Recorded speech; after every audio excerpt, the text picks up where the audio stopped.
I was tying my shoes, deciding which bottle of wine to bring to my daughter's dinner when my phone buzzed. It was a message from my lawyer of 30 years. He never texts. 4 words. Call me. Right now. When I dialed, he didn't ask how I was. He asked where I was, and if I was alone. What he told me next stopped my heart. Because in that moment I realized my daughter wasn't inviting me to dinner. She was preparing to take everything from me. Thank you for being here with me. It truly means more than you know. Before I tell you what my lawyer revealed in that call, take a moment to comment where you're watching from, your city or country. And as you listen, ask yourself this: what would you do if the person you trusted most was quietly preparing to betray you? Please note, parts of this story have been thoughtfully adapted for storytelling and educational purposes. Any resemblance to real people or places is purely coincidental, but the message behind it is absolutely real. My ears roared with a white noise like the sound of a distant rushing waterfall. Incompetent me, I am Paul Peterson. I am a retired structural engineer.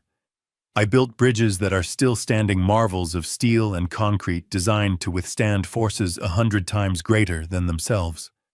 My mind, my entire life has been about precision, about logic, about structure. And just last week, my doctor, a man 20 years my junior, told me I had the heart and mind of a 50-year-old. I had just completed my annual physical. I still manage my own 6-figure stock portfolio, and I do it well. Paul, are you there? Harrison's voice was sharp, pulling me back from the edge. I'm here. My voice was a rasp. A conservatorship on what grounds? They're claiming significant cognitive decline. Harrison read from the document, his tone laced with disgust. They allege you are susceptible to undue influence and are making erratic and concerning financial decisions. Erratic decisions. A cold, bitter laugh almost escaped me. My erratic decisions. Was he talking about the $200,000 I gave Amelia for the down payment on her palatial home in Medina? A neighborhood she and her husband Rick had no business living in. I told my wife Emily it was a loan, but we both knew it was a gift. Or was he talking about the $30,000 a year I've been paying for my grandson Kyle's private school? He needs the best start, Dad, she had cooed. This is his future. I am a widower. My wife, my wonderful Emily, has been gone for 5 years. 5 years of a silence in this house that is so loud, it sometimes feels like a physical presence. Amelia and Kyle are all I have left. I thought I was being a father. A grandfather. I thought I was building a legacy of love and support. I see now with a terrible, blinding clarity that I was just building their case. In their eyes, I wasn't a father. I was a resource, a bank vault that was getting old and needed a new set of managers. Harrison, I interrupted, my shock congealing into something hard and cold. Anger. I have dinner at her house tonight, my weekly Tuesday dinner. Paul, you must cancel. Absolutely not, he insisted. You cannot go. Say nothing. You're ill. We need to strategize. You are walking into the lion's den. A grim smile touched my lips. No, I said, my voice low and steady. The engineer in me was taking over, the part of my brain that sees a stress fracture and immediately calculates the load. Tufu, I am going. I have to go. I have to act as if I know nothing. I want to look her in the eye while she lies to me. I want to see what this is. There was a long pause on the other end of the line. Harrison has known me for half my life. He knew Emily. He knows I am not a man who runs. All right, Paul, he said, his voice heavy. All right. But you are a witness. Do not engage. Do not argue. Do not under any circumstances drink anything you don't open yourself. Do not sign anything. Not a birthday card, not a dinner napkin, nothing. You observe, you smile, and you leave. Come to my office the moment you're done. I don't care what time it is. I'll be waiting. We hung up. I looked at the expensive Cabernet I had set out, the one I knew was her favorite. I put it back in the cellar. I went to the pantry and found a cheap bottle of red blend I'd been given at a neighborhood barbecue. If I was attending a performance, I wasn't going to waste the good props on the actors. I drove my car across the 520 bridge, a structure I had consulted on decades ago. The cold, dark waters of Lake Washington churned below. The Seattle rain had started a miserable, cold drizzle that blurred the city lights into a watercolor of smears. I thought about the foundations of that bridge, the steel pylons driven deep into the bedrock to hold against the wind and the water. I had built my family on what I thought was bedrock. Love. Sacrifice. Duty. I was discovering tonight that it was built on sand, and the tide was coming in. When I pulled into the sweeping circular driveway of Amelia's home, the house was blazing with lights. It was a $3 million monument to consumption, and I had paid for the front door. My son-in-law Rick opened it before I could even ring the bell. He has the perpetually damp handshake and insincere smile of a failed car salesman. "Paul, hey, you made it. We were starting to worry you forgot." "I never forget, Rick," I said, handing him the cheap wine. "It's Tuesday, family night." He glanced at the label, a flicker of disappointment so fast I might have missed it if I wasn't looking. "Great. Amelia's in the kitchen, just putting the finishing touches on." I stepped inside. The foyer was 2 stories high with a chandelier that cost more than my first car. The floors were imported Italian marble floors I had helped pay for. The smell of roasted garlic and rosemary filled the air, but all I felt was a cold nausea. Amelia glided out of the kitchen, wiping her hands on an apron that looked like it had never seen a genuine food stain. She was 45, beautiful, and the spitting image of her mother. But where Emily's eyes were filled with warmth, Amelia's were bright, hard, and assessing, like a jeweler looking for flaws. "Dad," she chirped, coming over to hug me. I braced myself. The embrace was dry-practiced. It didn't have the warmth of a daughter. It had the calculation of a co-conspirator. It felt like she was measuring me. "You're here, how are you feeling?" "I'm fine, Amelia. Just fine," I said, forcing a smile. "Smells wonderful." The dinner was an agonizing, carefully staged play. Rick dominated the conversation, rambling about some new cryptocurrency venture he was exploring. This from a man who had bankrupted 2 businesses and whose only source of income was his wife's commissions and my checkbook. I just nodded, ate my food, and watched them. I watched the way Amelia would correct him with a sharp little glance. I watched the way my grandson Kyle sat at the table, his eyes glued to his phone, completely disconnected. This was the family I was erratically funding. Then over dessert, Amelia made her move. She set down her fork, placed her manicured hand on mine, and gave me her most concerned, loving smile.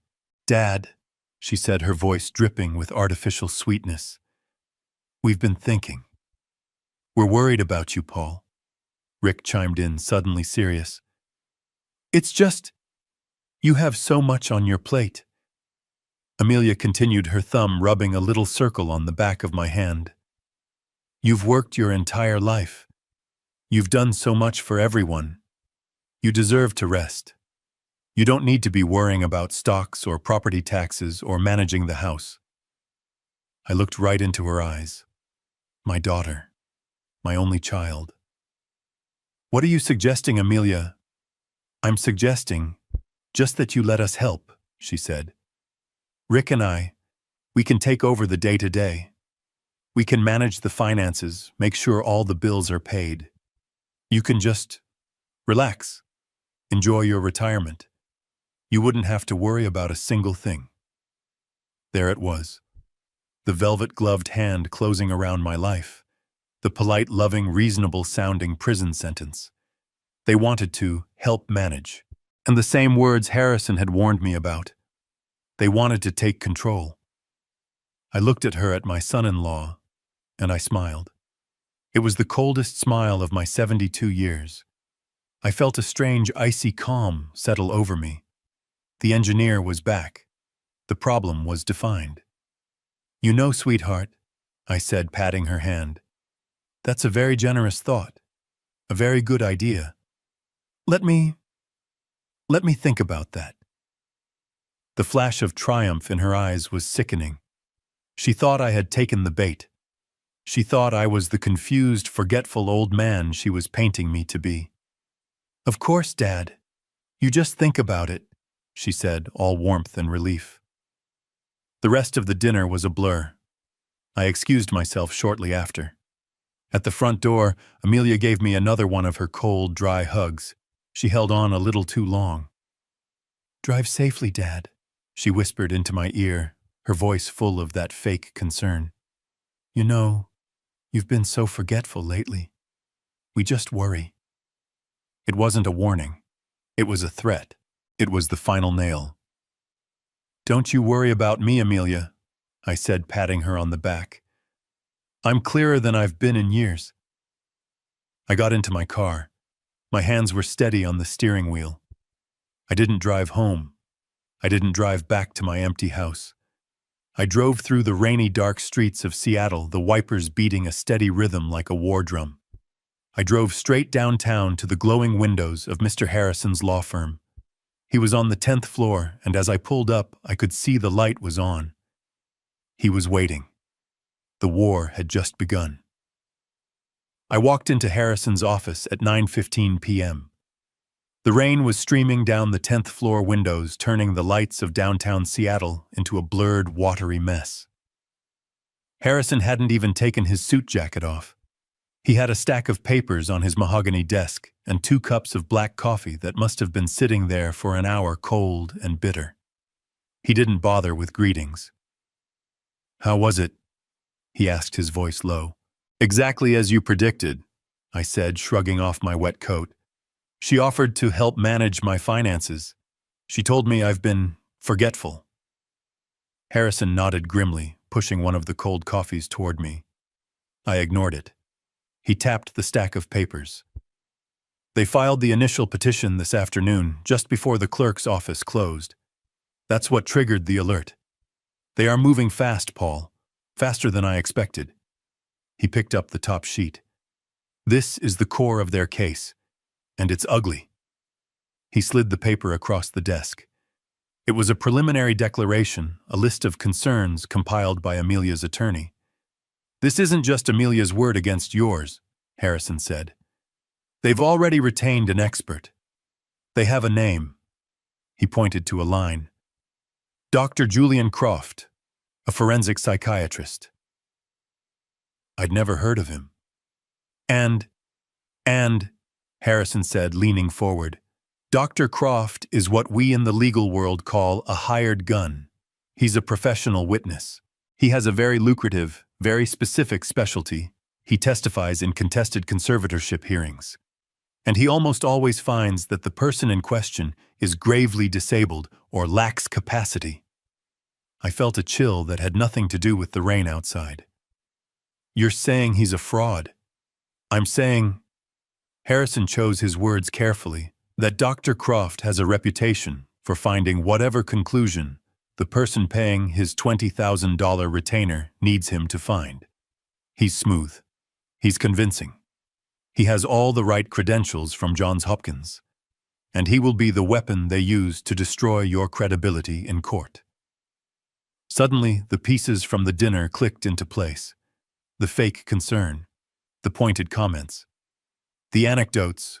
I said the word tasting like ash. "Preciso," Harrison said, tapping another page. "A house of cards built on a foundation of lies. They can't just walk into court and say, 'Paul Peterson is old.' They have to build a narrative. And Amelia is the star narrator." He began to read from the page, his voice flat, emotionless. "On October 10th, my father paid the gas company's bill twice and failed to pay his electricity bill, causing a lapse in service. Is that true, Paul?" "No," I said, my anger rising. That's a distortion. I switched to automatic payments online. There was an overlap of one day. The lapse was a planned 30-minute service switch. I was there for it." "It doesn't matter," Harrison said. Here's another one. My father frequently forgets where he has parked his car, leading to hours of confusion. He has lost his house keys 3 times this month alone. That's a lie, I snapped. I have a new car, the key fob is different. I pressed the wrong button once and the alarm went off once, and the house keys. I was installing a new deadbolt. I had 3 sets of keys on the counter. She's twisting everything. Of course she is, Harrison said. That's the point. She isn't trying to prove these things to you. She is building a file for Dr. Croft. She will feed him these half-truths, these twisted memories. She'll tell him about you forgetting the time tonight. She will paint a picture of a brilliant man in rapid tragic decline. Croft will then, for a hefty fee, write a 7-page report diagnosing you with early-onset dementia or age-related cognitive impairment. He will state under penalty of perjury that you are a danger to yourself and your own estate. By the time we get in front of a judge, it's not Amelia's word against yours. It's your word against a board-certified expert from Johns Hopkins. I sat back, the mechanism of the attack now laid bare. It was a terrifyingly simple, elegant, and evil piece of engineering. They weren't just attacking my character. They were attacking the very foundation of my identity, my mind, my competence. I looked at Harrison. The old anger, the hot red, emotional anger was fading.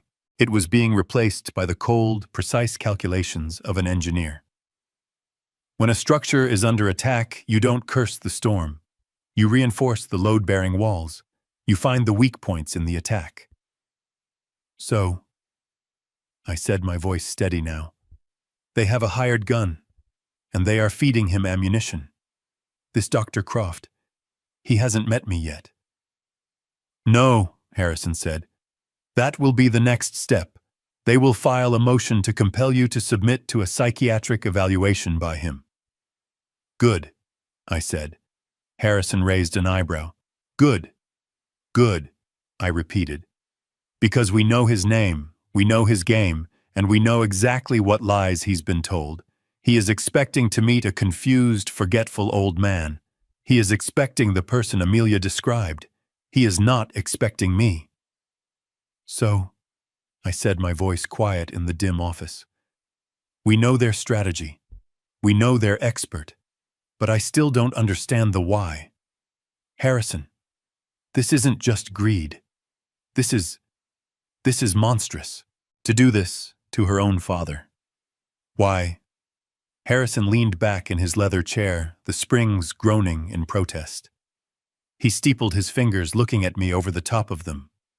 Because, Paul, he said, you are confusing them with rational people. They are not. They are desperate, and desperate people do monstrous things. He swiveled his chair to his computer monitor and clicked his mouse a few times. I took the liberty of running a preliminary asset and debt check on Amelia and her husband Rick this afternoon, as soon as I got that petition. I've been your estate lawyer for 30 years, Paul. Your finances are tied to theirs in ways you helped set up. It wasn't hard to pull the thread. He turned the monitor so I could see it. It was a sea of red numbers and legal names.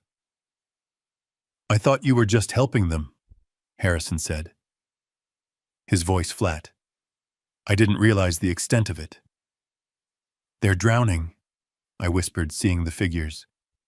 Drowning is a polite word for it, Harrison said. Harrison, they are at the bottom of the ocean. Let's start with the house in Medina.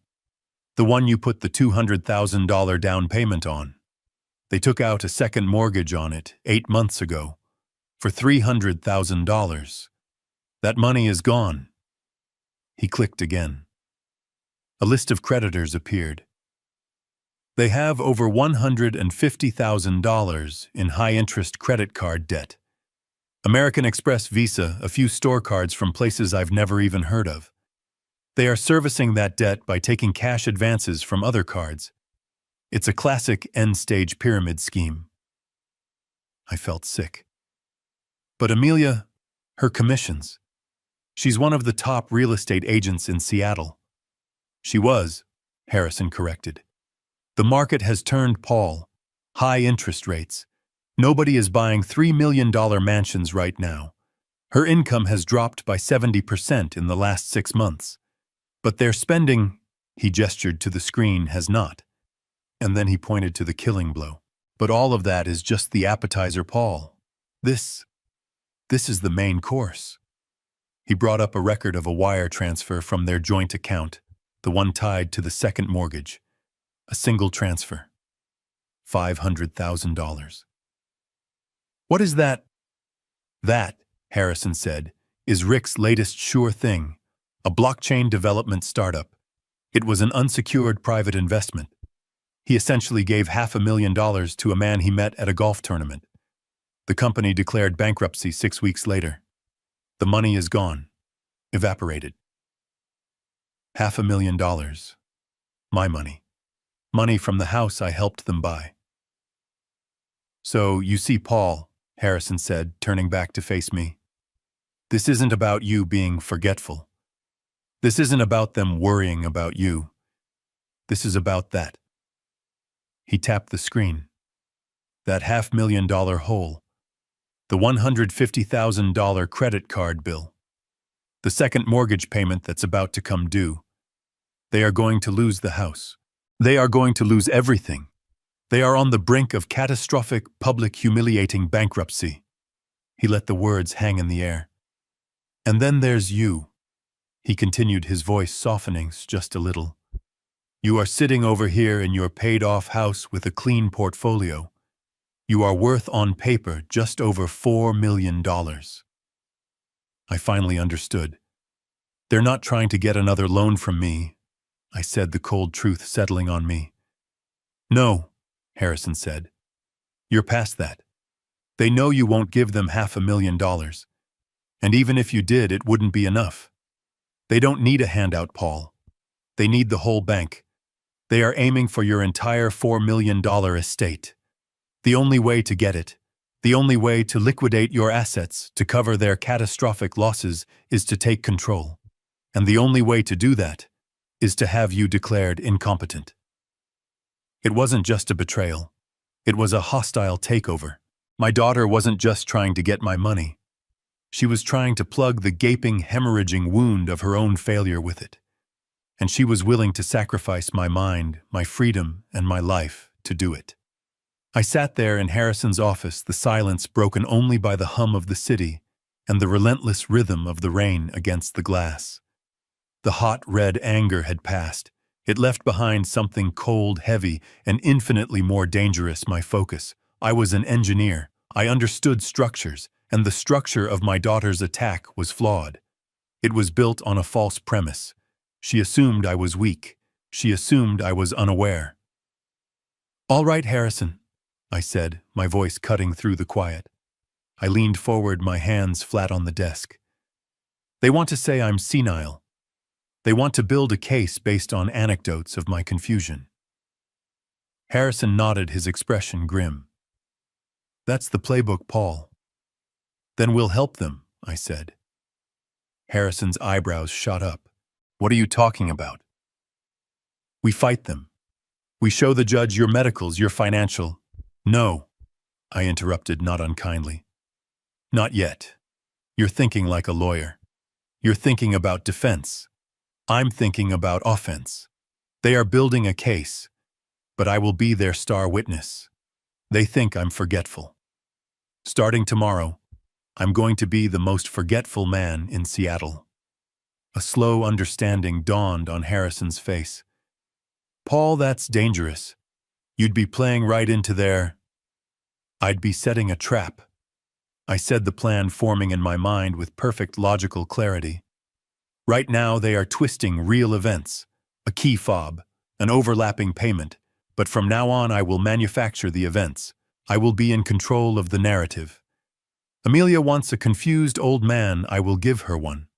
I will accidentally call her and ask the same question twice in 1 hour. I will forget a lunch date we never made.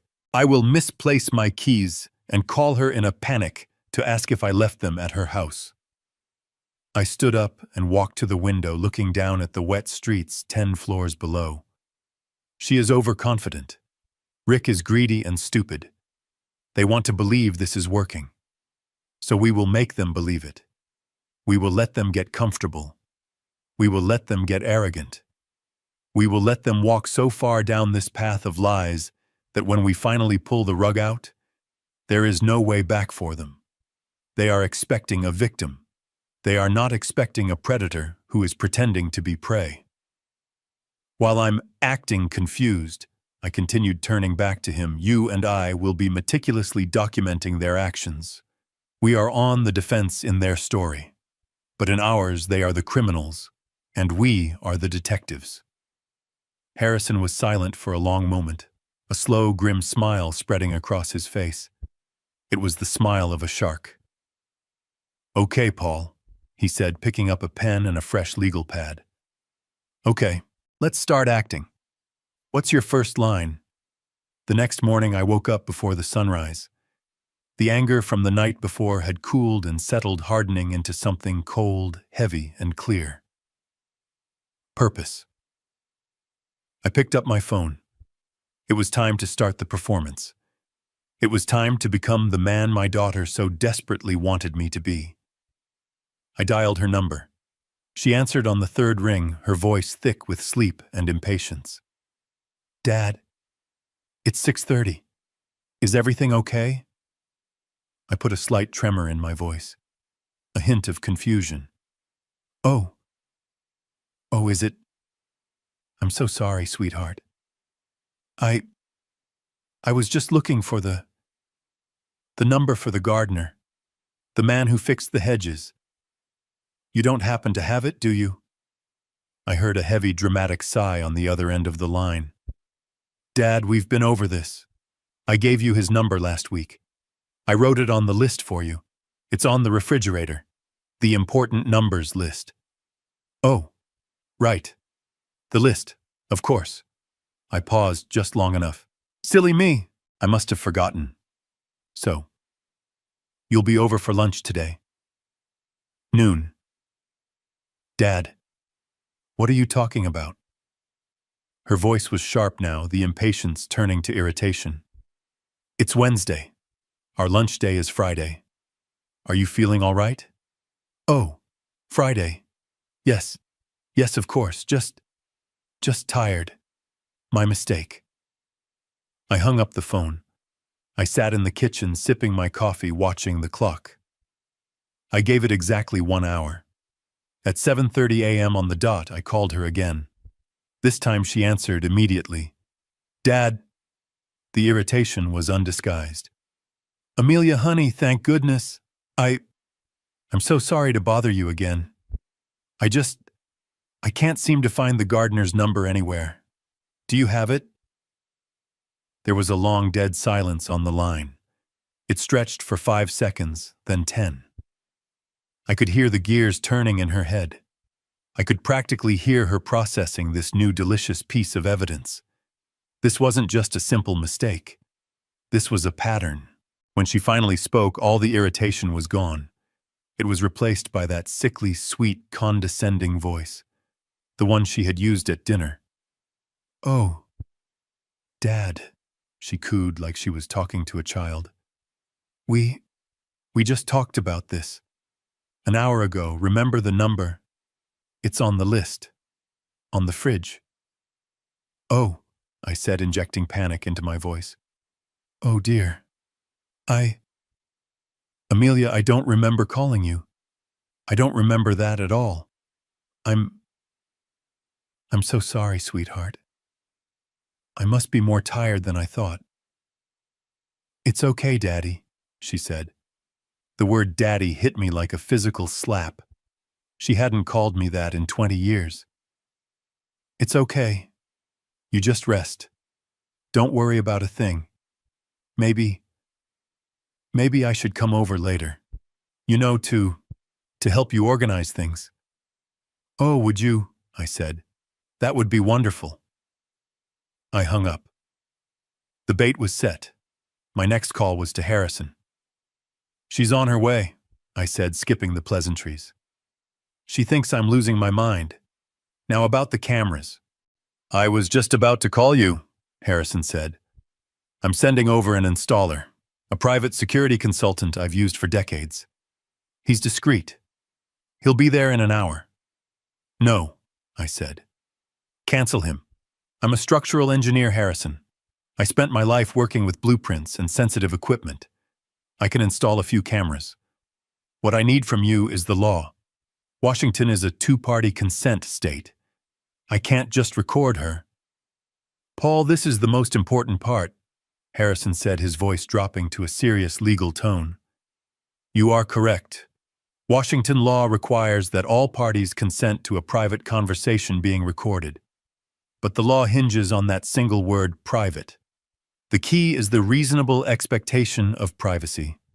If I come to your house and we go into a bedroom and whisper, we have a reasonable expectation of privacy. But, he continued, the courts have repeatedly upheld that there is no reasonable expectation of privacy when one is in the common areas of another person's home. I was already putting on my jacket. So, the living room, my office. Exactly. But we're going to be even better than that. You have an alarm system, correct, with signs posted? Yes, I said. On the front lawn and on the windows. Perfect. That's our first layer of implied consent. But here's the real legal footing. There is no expectation of privacy when you are in someone's home for the purpose of committing a crime and attempting to defraud an elderly person, conspiring to file a fraudulent conservatorship. That, Paul, is a crime. The recordings will be admissible. I'll stake my license on it. Just make sure the audio is crystal clear. That won't be a problem, I said. I didn't go to a big box store. I drove to a specialty electronics supplier in the industrial district. I didn't buy a pre-packaged nanny cam. I bought components. 3 high-definition wide-angle lenses no bigger than a quarter. I bought 3 high-sensitivity audio capture devices, and I bought a secure terabyte capacity server that would upload every second of footage to an encrypted cloud that only Harrison and I had the password to. I am a precise man. I spent the next 3 hours working. I placed the first lens in the bookshelf in my study, nestled between a copy of The Art of War and my old structural engineering textbook. It had a perfect, unobstructed view of my desk and the guest chair. I placed the second in the living room, concealed in the dark wood of the fireplace mantel, aimed directly at the armchair Amelia always chose. The third I placed in the entryway, high in a shadow, giving a master view of anyone coming or going. By 2 in the afternoon, I was finished. I sat at my desk and opened my laptop. I saw my empty living room. I saw my empty office. I heard the ticking of the grandfather clock in the hall. The audio was so sensitive I could hear a car pass by on the street outside. My house was no longer a home. It was a stage, and the cameras were rolling. I played the part of the confused old man for the next 7 days. I was a model of decline. I called Amelia to ask what day it was. I forgot to turn off the stove, setting off the smoke alarm just long enough for her to get a panicked call from the security company. I let her help me pay my bills online, watching as she accidentally typed in her own email address as the recovery contact for my primary bank account. She was so patient, so condescending, and so greedy. The following Tuesday, she called. Not me. Her. Hi, Dad, she said, her voice bright and cheerful. How are you feeling today? You sound less foggy. Oh, much better, sweetheart, I said. Just a little tired. Well, that's good. Listen, I have to be in your neighborhood anyway, so I thought I'd drop by. And I have those simple tax forms we talked about. The ones to let Rick and me help you manage things. Just to make the bills easier. My heart hammered in my chest. This was it. The cameras were on. The server was recording. Oh, I said, injecting the perfect amount of weary resignation. That sounds fine, dear. That sounds simple. An hour later, her white BMW pulled into my driveway. She walked in carrying a designer handbag and a leather-bound folio. She kissed the air near my cheek and sat in the living room, right in the armchair, right in the kill zone of the fireplace camera. You're looking better, Dad, she said, smiling. Amelia, I said, playing my part. You look just like your mother. It was a test, a cruel one. But I had to see. Her smile didn't waver. It didn't even reach her eyes. Thank you, Dad. That's sweet. She unzipped the folio and pulled out a thick stack of papers held together by a binder clip. Now, she said, in that same sickeningly sweet voice, this is nothing to worry about. It's just some simple tax forms. Standard stuff. It just lets me and Rick talk to your accountant handle the bills. You know, simplify things. She placed the papers on the coffee table in front of me. The camera on the mantel had a perfect, high-definition view. There are just a few places you need to sign, she said. She fanned the papers out, but kept them neatly stacked. She pointed to the last page. A yellow "Sign Here" sticker was affixed to the bottom. Right here, Dad, she said. And as she said it, her left thumb, with its perfectly manicured red nail, pressed down firmly on the top of the page. It wasn't a casual placement. It was a deliberate, calculated move. Her thumb landed precisely on the title of the document. I squinted. Oh my, so many legal words. What does that say up at the top? Her smile tightened. It's nothing, Dad. Just legal jargon. Authorization for taxpayer. It's standard. The lens in the fireplace was capturing every second. Her thumb covering the true title. Her blatant spoken lie. I picked up the pen. My hand shook just a little. I accidentally bumped the stack of papers as I reached for it, knocking them just enough. For one perfect, clear-as-day second, her thumb slipped, and the camera saw it. The bold, all-caps letters on the top of the page. Durable power of attorney. Amelia let out a sharp, irritated sigh. Dad, please, be careful. She quickly, forcefully realigned the stack, her thumb slamming back down on the title. Just sign. Right here. I took the pen, and with a shaky, confused hand I signed my name. It wasn't my true signature. It was the signature of the victim she wanted me to be. She snatched the paper back before the ink was even dry, a look of profound relief and triumph on her face. She thought she had it. She thought she had won. She gathered her things. See, all done. So simple. She stood up, a conquering hero. I'll take care of everything now, Dad. You don't have to worry about a thing. Oh, thank you, Amelia, I said, looking up at her. What would I do without you? She smiled, kissed the air again, and left. I sat in my chair for a full minute after I heard her car pull away. Then I walked to my office, opened my laptop, and rewound the footage. I zoomed in, her face, her lies, her thumb, and the title. Durable power of attorney. I saved the file. I named it Exhibit A. Harrison was right. This wasn't just a betrayal. This was a crime. And I had just become the star witness for the prosecution. She thought she had the keys to the kingdom. After she left with the signed Durable Power of Attorney, a document she believed was a simple tax form, the house went quiet. But the game had just escalated. She had her proof of my cooperation. Now she needed the medical proof to back it up. The call came 4 days later. I had spent that time continuing my performance, letting my confusion ebb and flow. I was waiting for this exact call. Hi, Dad, she said. Her voice was lighter, almost breezy, the sound of a predator that had just cornered its prey. How are you feeling? Oh, Amelia, I said, letting a weary sigh carry through the phone. A bit tired, dear. These old bones. I know, Dad, and that's why I've been thinking. The practiced, concerned voice was back. You know I have a friend. A wonderful man, Dr. Croft. He's a specialist in senior health. He helps people, stay sharp and manage their energy. Dr. Croft, the hired gun. My heart beat a steady, cold rhythm.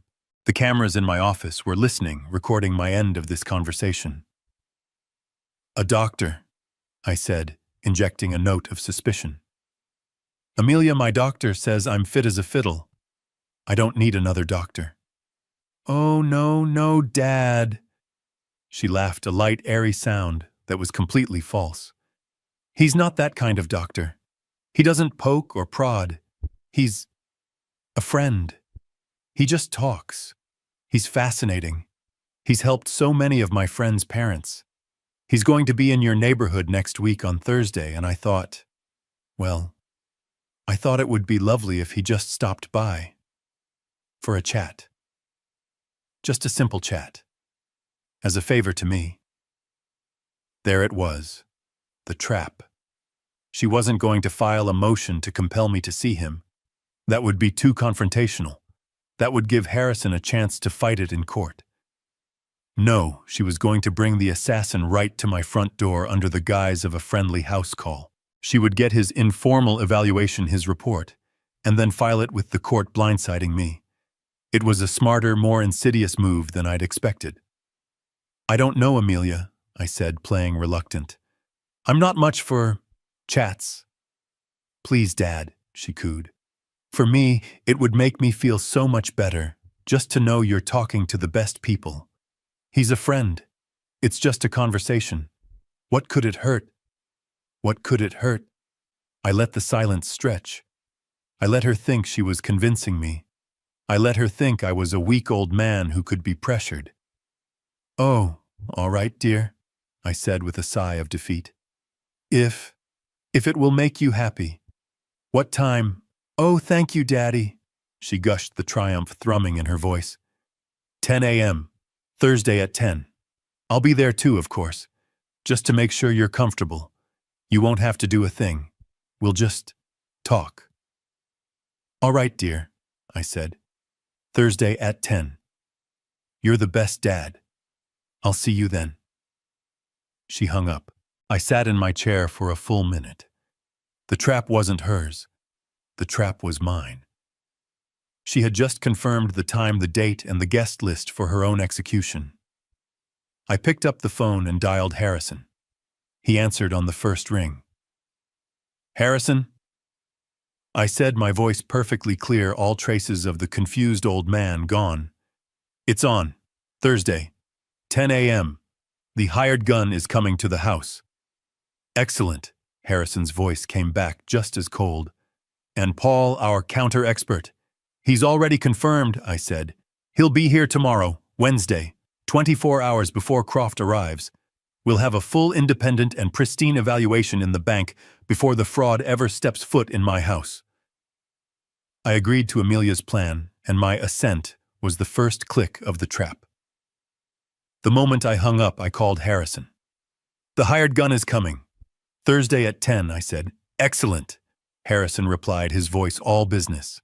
"And our defense is arriving tomorrow." On Wednesday at 9 a.m., a full 25 hours before Amelia's friend was scheduled to arrive, my doorbell rang. This was not a social call. This was Harrison's counter-move. The woman standing on my porch was the antithesis of everything I expected. She looked to be in her late 60s with sharp, intelligent eyes behind wire-rimmed glasses. She was not the slick, Armani-suited professional I had pictured. She was Dr. Evelyn Alastair, the chief of geriatric psychiatry at the University of Washington Hospital. She was, as Harrison had put it, the most respected and most feared expert witness in the state. She didn't testify for money. She testified when she was outraged. "Mr. Peterson," she said, her voice crisp as she stepped inside. Harrison had prepaid her consultation fee. She was here as a clinician, not a friend. "I understand we have a limited time frame. Shall we begin in your study?" For the next 3 hours, Dr. Alastair put me through the most rigorous mental examination of my life. This was no friendly chat. This was a deep clinical dive. My cameras were rolling, but for a different reason now, to have a perfect record of this evaluation to contrast with the fraudulent one coming tomorrow. "I am going to conduct a full assessment," she explained, pulling out a binder. This will include a mini mental state examination, or MMSE, a clock drawing test, and a series of verbal recall and abstract reasoning questions. I will be blunt, Mr. Peterson. My report will reflect exactly what I find. Is that clear? Perfectly, doctor, I said. I am an engineer. I respect data. She began. I'm going to give you 3 words. I want you to remember them. Apple, table, penny. We will come back to them. She asked me the date, the year, the season, the building we were in, the city, the state. Simple questions. Then, can you count backward from 100 by 7s? I did. 100, 93, 86, 79, 72, 65. I finished the sequence without pausing. She made a note. Now what were those 3 words I asked you to remember? Apple, table, penny. I answered immediately. She moved on. She showed me a picture of a complex geometric shape and asked me to replicate it on a blank piece of paper. I am a man who spent his life with blueprints. I drew it perfectly to scale, even noting the angles of the vertices. She looked at my drawing for a long moment. You're an engineer, I'm told. Structural, I confirmed. I designed the supports for the West Seattle Bridge expansion. And you manage your own finances? I do. My portfolio is up 9% year over year, which is 4 points above the S&P 500. I rebalanced my tech holdings in January, moving a significant portion into bonds and utilities. Dr. Allister jotted notes, her face impassive. And your hobbies? I build models. I just finished a 1/12 scale replica of my childhood home. All hardwood, ash and maple. It required over 2,000 individual pieces. She looked up from her notes. Mr. Peterson, are you currently under any unusual stress? I met her gaze. Doctor, my daughter is attempting to have me declared legally incompetent so she can steal my $4 million estate to pay for her husband's $500,000 gambling debts. Is that what you mean by unusual? A small, thin smile touched her lips. Yes, that would qualify. She pulled out a fresh sheet. This is the MMSE, she said. It's a 30-point scale. Anything above 24 is considered normal cognitive function. She administered the test. The questions were almost insultingly simple. What is this A watch? What is this A pen? Repeat after me, no ifs, ands, or buts. When she was finished, she tallied the score at the bottom of the page. She clicked her pen, then signed her name and dated it. She looked at me, and for the first time her professional demeanor softened. Mr. Peterson, in my 20 years of practice I have rarely if ever seen this. She turned the paper around for me to see. Your score on the mini mental state examination is 30 out of 30. A perfect score. Your abstract reasoning is in the 99th percentile. Your verbal recall is flawless. She began packing her briefcase. I will have a full 13-page notarized report on Mr. Harrison's desk by 4 p.m. today. It will state unequivocally that you are not only competent, but possess a cognitive function significantly sharper than most men half your age. It will also note, she added, standing up, that you are under extreme duress from a clear and present familial financial threat. She handed me her card. Dr. Croft is a charlatan, she said, her voice suddenly cold. I know his work. If he dares to present a contrary finding in court, I will personally be there to see him stripped of his credentials. Have a good day, Mr. Peterson. I stood at my window and watched her get into a modest, sensible car and drive away. It was 9:58 a.m. on Wednesday. Tomorrow the hired gun was walking into a buzzsaw. I had a baseline. I had the truth notarized, dated, and signed by the most unimpeachable source in the state. The trap was no longer just set. It was armed. At 9:58 a.m. on Thursday, the doorbell rang. I watched on the monitor in my study as my daughter Amelia stood on my porch. She was smiling, but her eyes were darting around, checking the street. Beside her stood a man in an impeccably tailored, absurdly expensive-looking suit. He was tall, silver-haired, with a deep tan and a smile that was all teeth. He looked more like a game show host than a doctor. This had to be Dr. Julian Croft, the hired gun. Amelia used her own key to open the door. The camera in the entryway captured her not knocking. She just walked in. "Dad," she called out, her voice echoing in the hall. "We're here." I came out of my study, walking slowly, intentionally. I was no longer the confused old man. Today, I was the aggrieved old man. The cameras in the living room and the study were rolling, capturing everything, especially the crystal-clear audio. "Amelia," I said, my voice flat. I nodded at the man. "This must be your friend." "This is Dr. Croft," she gushed. "Doctor, this is my father, Paul." Croft stepped forward and offered his hand. It was soft manicured and his grip was weak. "Mr. Peterson," he said, his voice a smooth, practiced baritone. "A genuine pleasure. Thank you for welcoming me into your beautiful home." "He's just here for a chat, Dad," Amelia said, guiding him toward the living room, right toward the armchair. "Just a conversation." They sat. I sat opposite them on the sofa. The camera on the mantel had a perfect view of all three of us. Amelia perched on the edge of her seat, a picture of the concerned, dutiful daughter. Croft crossed his legs, pulled a small leather-bound notebook from his jacket, and smiled. "So, Paul," he began, his tone condescendingly warm.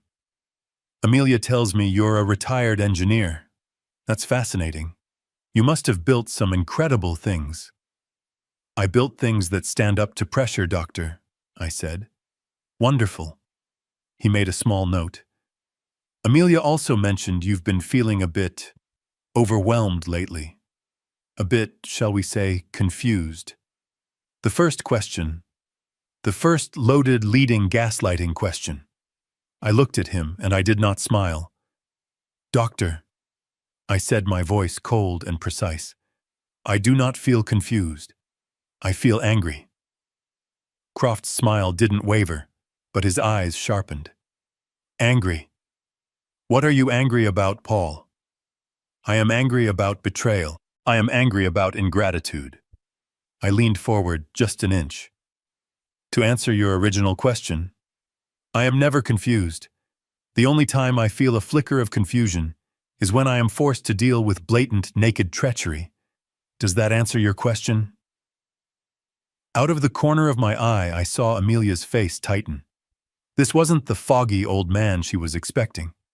Croft just chuckled as if I'd told a charming joke. "A fiery spirit, I like that." He made another note. "Let's try something simpler, just to get a baseline. What day is it today, Paul?" I stared at him. "It is Thursday, October 12th. The time is 10:14 a.m. You were 10 minutes late for the 10 o'clock appointment my daughter scheduled without my consent. You are currently in my home in Seattle, Washington. Would you like the zip code as well?" The smile on Croft's face twitched. He looked at Amelia. Amelia jumped in just as I knew she would. "See, Doctor?" she said, her voice full of false tears. "This is what I mean. He's so agitated, so aggressive. He was never like this. He's paranoid. He thinks everyone is late. He thinks everyone is plotting." Croft nodded sagely at her, then turned back to me. "No one is plotting, Paul," he said, his voice like a tranquilizer. "We are here to help. Your family is worried about you. Do you often feel that your family is against you?" This was the moment. The backstory drip. I let out a long, slow breath. I looked away from him toward the fireplace where a picture of my late wife, Emily, sat. "My wife, Emily." I started letting my voice crack just a little. "Before she died, she told me something. We were arguing. About Amelia. I was giving her money. For the house, for everything. And Emily. Emily told me to stop. She said, "Paul, you have to see it. Amelia loves your money more than she loves you." I turned back to Croft. His face was a mask of clinical interest. I was furious. I said the memory of that fight very real. I told her she was wrong. I told her not to ever say that about our daughter. I yelled at her.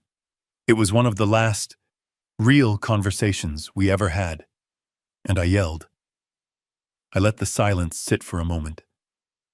"And now," I said, looking right into Dr. Croft's soul, "now I find myself in a chat with a stranger in my own home, a man my daughter hired, to see if I'm confused enough to be put away.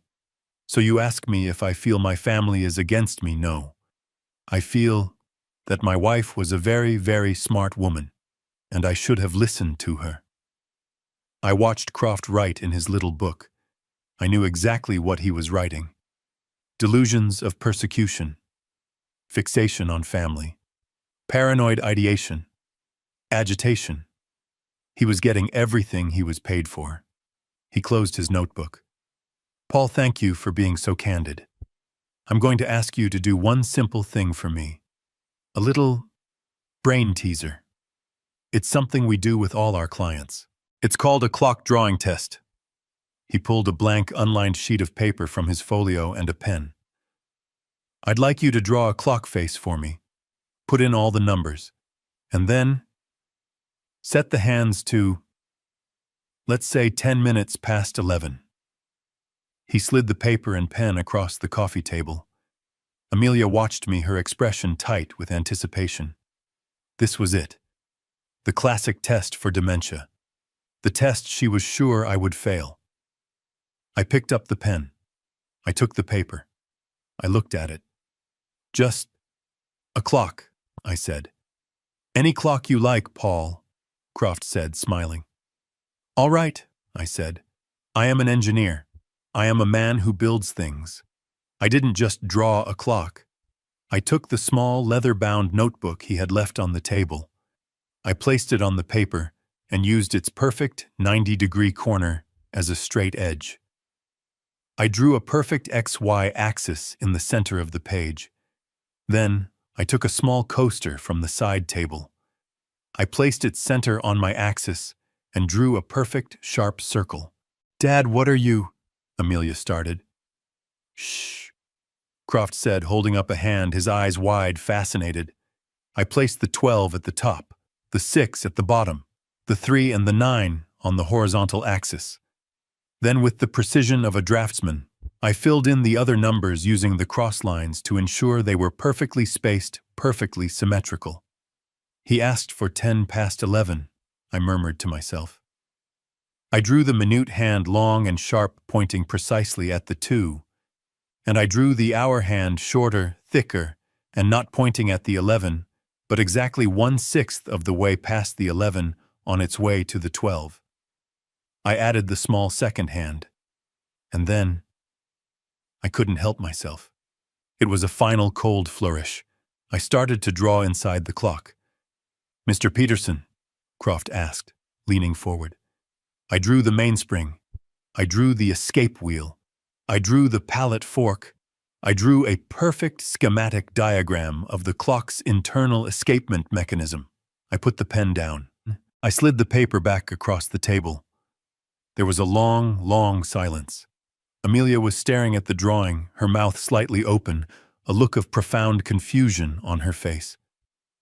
Croft just stared at it.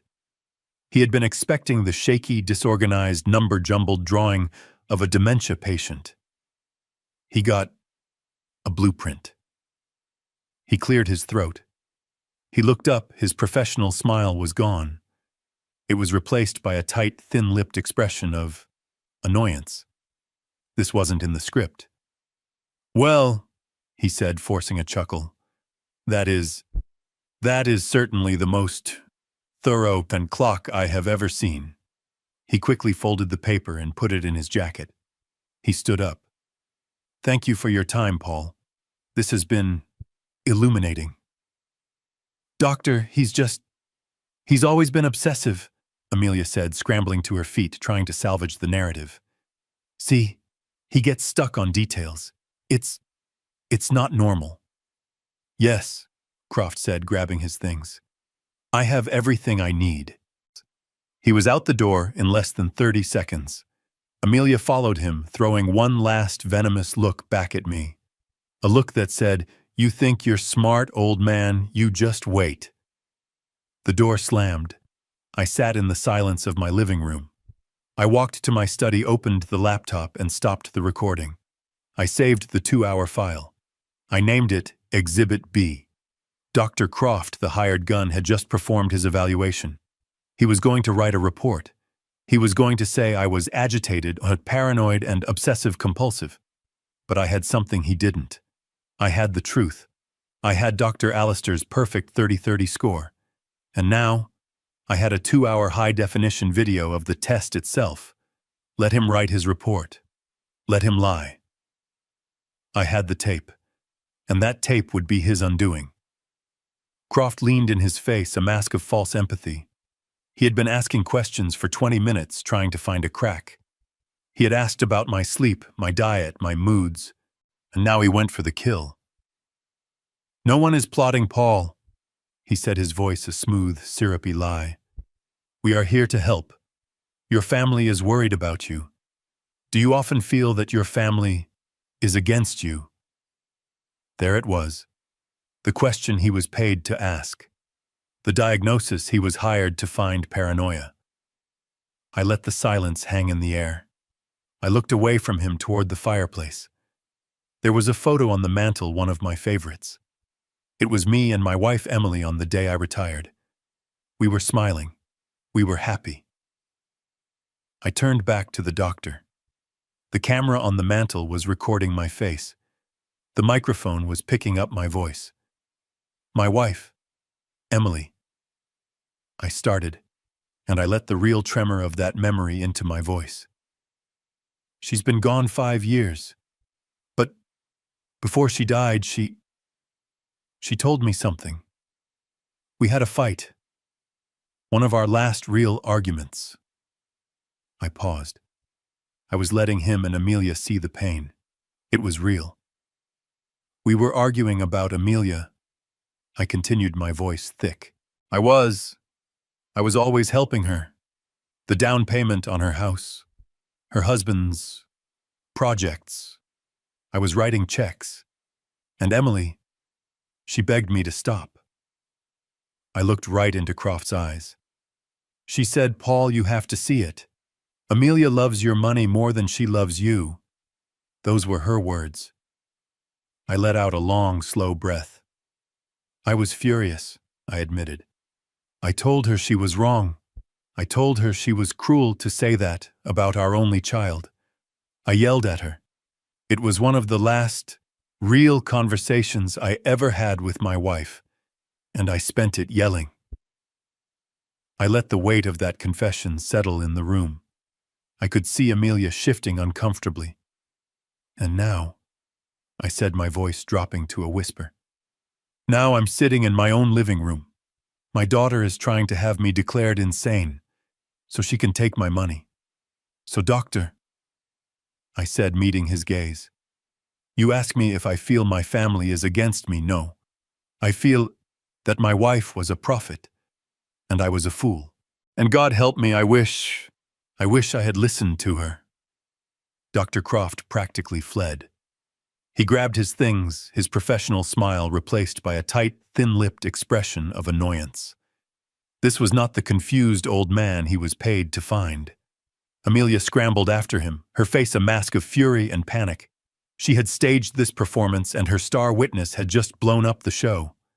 At the door, she turned back to me, her eyes cold and reptilian. You think you're clever, don't you? She hissed, her voice low so the doctor wouldn't hear. You think you're smart, old man. You just wait. You'll see. The door slammed shut, leaving the house in a profound, heavy silence. I sat there for a long moment, the only sound the ticking of the grandfather clock in the hall. I walked to my study, opened the laptop, and stopped the recording. I watched the file save, the little blue bar creeping across the screen. 2 hours of high-definition video and crystal-clear audio. I named the file Exhibit B and uploaded it immediately to the secure cloud server I shared with Harrison. Croft was a liar. He would write a report filled with agitation and paranoia and obsessive-compulsive tendencies. But I had the tape. I had the proof of his leading questions. I had the truth. My phone rang buzzing on the desk, startling me. It was Harrison. I had been about to call him. "I have the recording," I said, skipping hello. "Forget the recording for a second." Harrison's voice was sharp, all business. "I was just about to call you. They did it. They officially filed." A coldness gripped me. What I thought, that's what Croft's visit was for, to get the evidence to file. "That's what a normal person would do," Harrison said, his voice tight with anger. "Amelia and her lawyer just filed the full petition for an emergency conservatorship with Dr. Croft's sworn signed declaration attached. The one he must have written before he even met you. They just used the visit as a rubber stamp. They filed—" I repeated the word, tasting like poison. "Yes. And the court has granted an emergency hearing based on Croft's fraudulent report. Paul, the hearing is next week, 7 days from now. They are moving at lightning speed." I sat down, my legs suddenly weak. 7 days. "But Paul," Harrison continued, his voice dropping, "that's not the strange part. I've seen these emergency petitions before. They're all about protecting assets. But there's something in this filing I've never seen. It's aggressive." "What is it, Harrison?" "They aren't just asking for the right to manage your finances. They aren't just asking to take over your medical decisions. They have specifically petitioned for the immediate emergency right to sell your house." I gripped the edge of the desk. "Sell my house, but why? This house is paid for. It's my home. It's worth over $1 million. Why would they need to sell it immediately? It makes no sense." There was a long pause on the other end of the line. "That's the question, Paul," Harrison said, his voice grim. "That's the $1 million question we have to answer. They're not just greedy. They're not just in debt. They are desperate. And they need a lot of cash fast. We have 7 days to find out why." Sell my house. The words echoed in my study long after I hung up with Harrison. Sell my home. It made no sense. It was a tactical error, a blunder. Why petition a judge for something so extreme? It was the act of a cornered animal, a move born not of strategy, but of sheer blind panic. My house was worth on paper about $1.5 million. It was paid off. It was the only home I had known for 40 years. It was where Emily and I had raised Amelia. It was where Emily had died. The thought of them selling it, of strangers walking through her rose garden, of Rick's muddy shoes in my workshop, a new, colder anger settled in. "They are desperate," Harrison had said. "We have 7 days to find out why." Harrison didn't just mean we, he meant him. I was the bait, the actor. He was the hunter. He called me 2 days later. It was a Saturday. I was in my workshop trying to steady my hands by sanding a piece of maple. "I found it, Paul," he said. He didn't sound triumphant. He sounded disgusted. "Found what?" I asked, turning off the sander. The silence of the shop was suddenly heavy. "The why. The reason for the emergency petition. The reason they need to sell your house now." "Go on," I said. "I've been a lawyer for 35 years, Harrison said, his voice tight. "I have seen greed. I have seen malice. I have seen stupidity. But Paul, this is a special combination. They are not just greedy, Paul. They are idiots." He let out a long breath. I was looking at the debt. The $500,000 hole from Rick's crypto scam. The credit cards. But that's old debt. That's a slow burn. This is a fire. I had my private investigator, the best in the city, run a check on new big-ticket purchases. Boats, planes, luxury cars. I was looking for a $100,000 Mercedes, maybe. He paused. Paul, what does Rick buy when he feels like he's a big shot? Something loud, I said. Something stupid. He bought a yacht, Harrison said. A 92-foot Italian-made 2023 Azimut motor yacht. He signed the purchase agreement at the Seattle Boat Show 3 weeks ago. He's been bragging to the broker that he's coming into a large inheritance. I sank onto my workbench, the smell of sawdust and wood glue suddenly making me sick. A yacht. Not just a yacht. He paid a $200,000 non-refundable deposit 3 weeks ago. I'll bet my license it was the last of the money from your second mortgage. My God. That's not the why, Paul. This is the why, Harrison said, his voice dropping to a deadly serious tone. The purchase agreement states the final balance is due upon delivery, and delivery is in 10 days. The final balance, Paul, is $1.5 million. The workshop spun. The numbers clicked into place in my engineering brain with a sickening, perfect logic. 1.5 million, I whispered. Exactly, Harrison said. The exact lowball quick sale value of your home. If Rick defaults on that payment, he doesn't just lose the boat. He forfeits the $200,000 deposit. It's gone. Vanished. Another catastrophic, unexplainable loss he can't hide from Amelia. It all became clear. The emergency petition, the rush, the desperate, insane request to sell my house. They weren't trying to protect my assets. They weren't just trying to cover their debts. They're trying to liquidate my home, I said, my voice shaking with a rage so cold it burned. To pay for a toy. That's it, Harrison said. They are not trying to get your money. They have already spent your money. They are just trying to cover the check. They have 10 days before the check bounces. The court hearing is in 5. I stood up. The fog of confusion was gone. The hurt of betrayal was gone. All that was left was the cold, hard, structural certainty of the fight to come. They're not just greedy, I said to Harrison. And they're not just stupid. They're cornered. And they've given us a deadline. Thank you, Harrison. I know what I have to do now. I hung up the phone. They didn't just want my money. They were trying to trade my life's work, my memories, my wife's home, for a boat. This was no longer just a legal fight. This was an extermination. I spent the next 48 hours in a state of controlled, focused rage.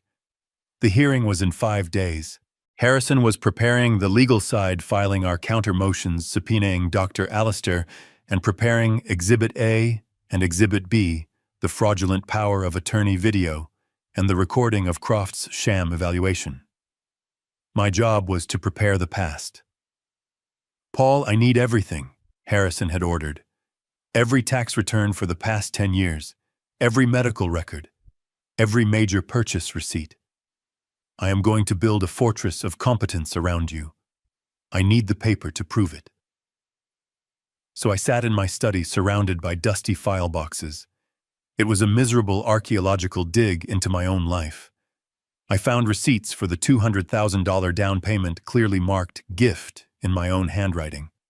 I found the tuition checks for my grandson.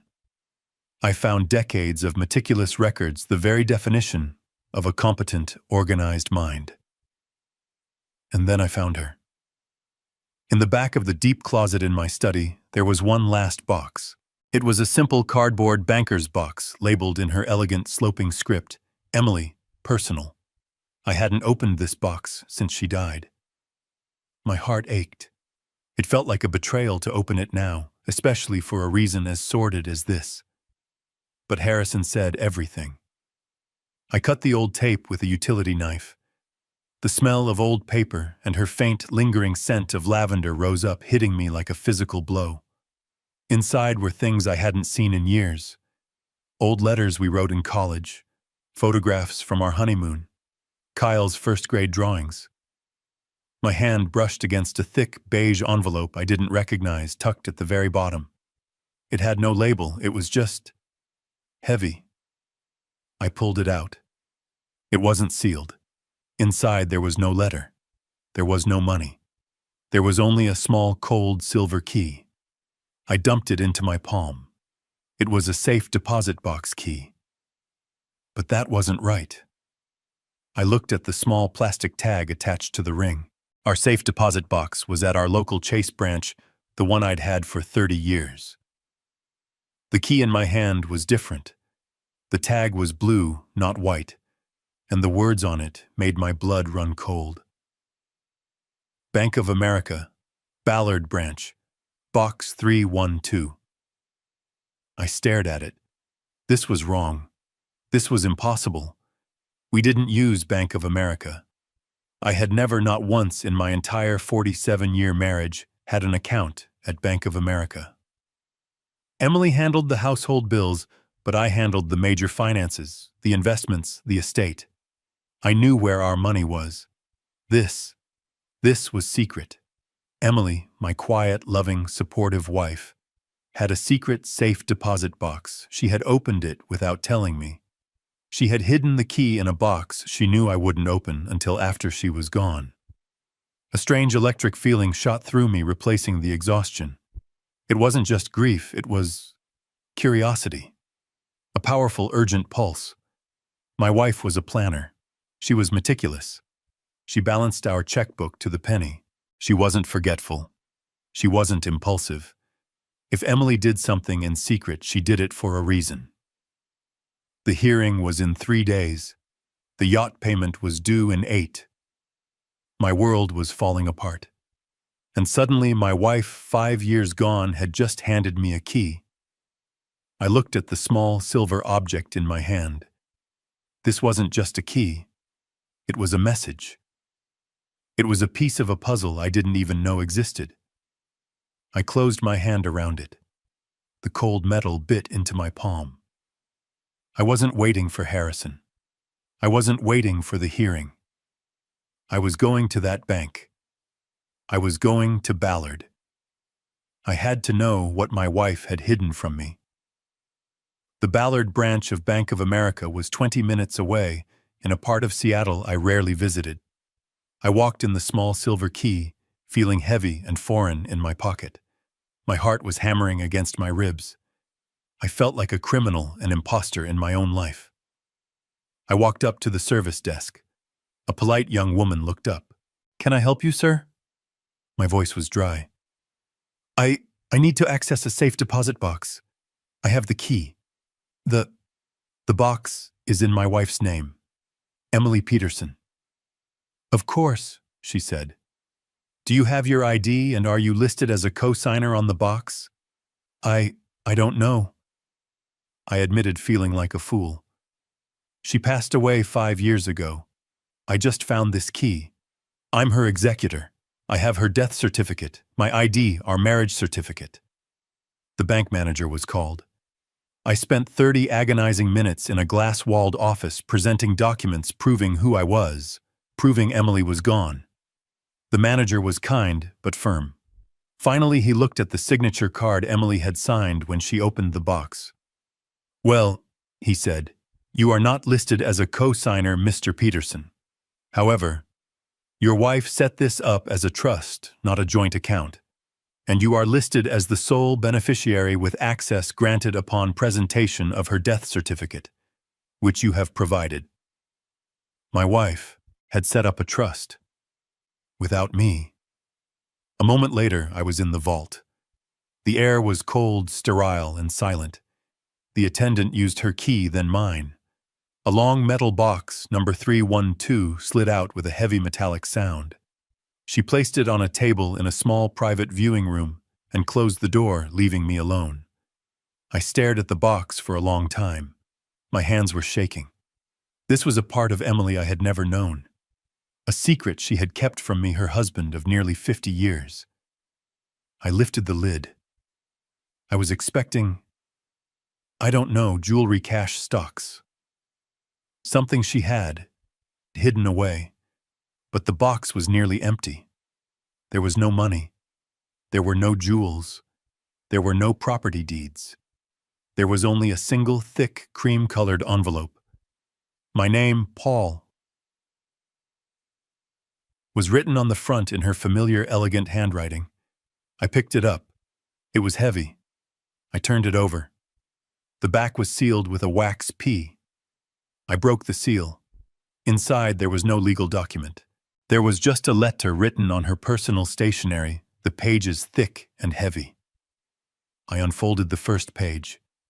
The date in the top right corner made my breath catch in my throat. It was dated 6 years ago. Just 1 week. 1 week after her terminal cancer diagnosis. 1 week after the doctors told us she had at most a year. I began to read her words. My dearest Paul, the letter began. If you are reading this, it means I am gone.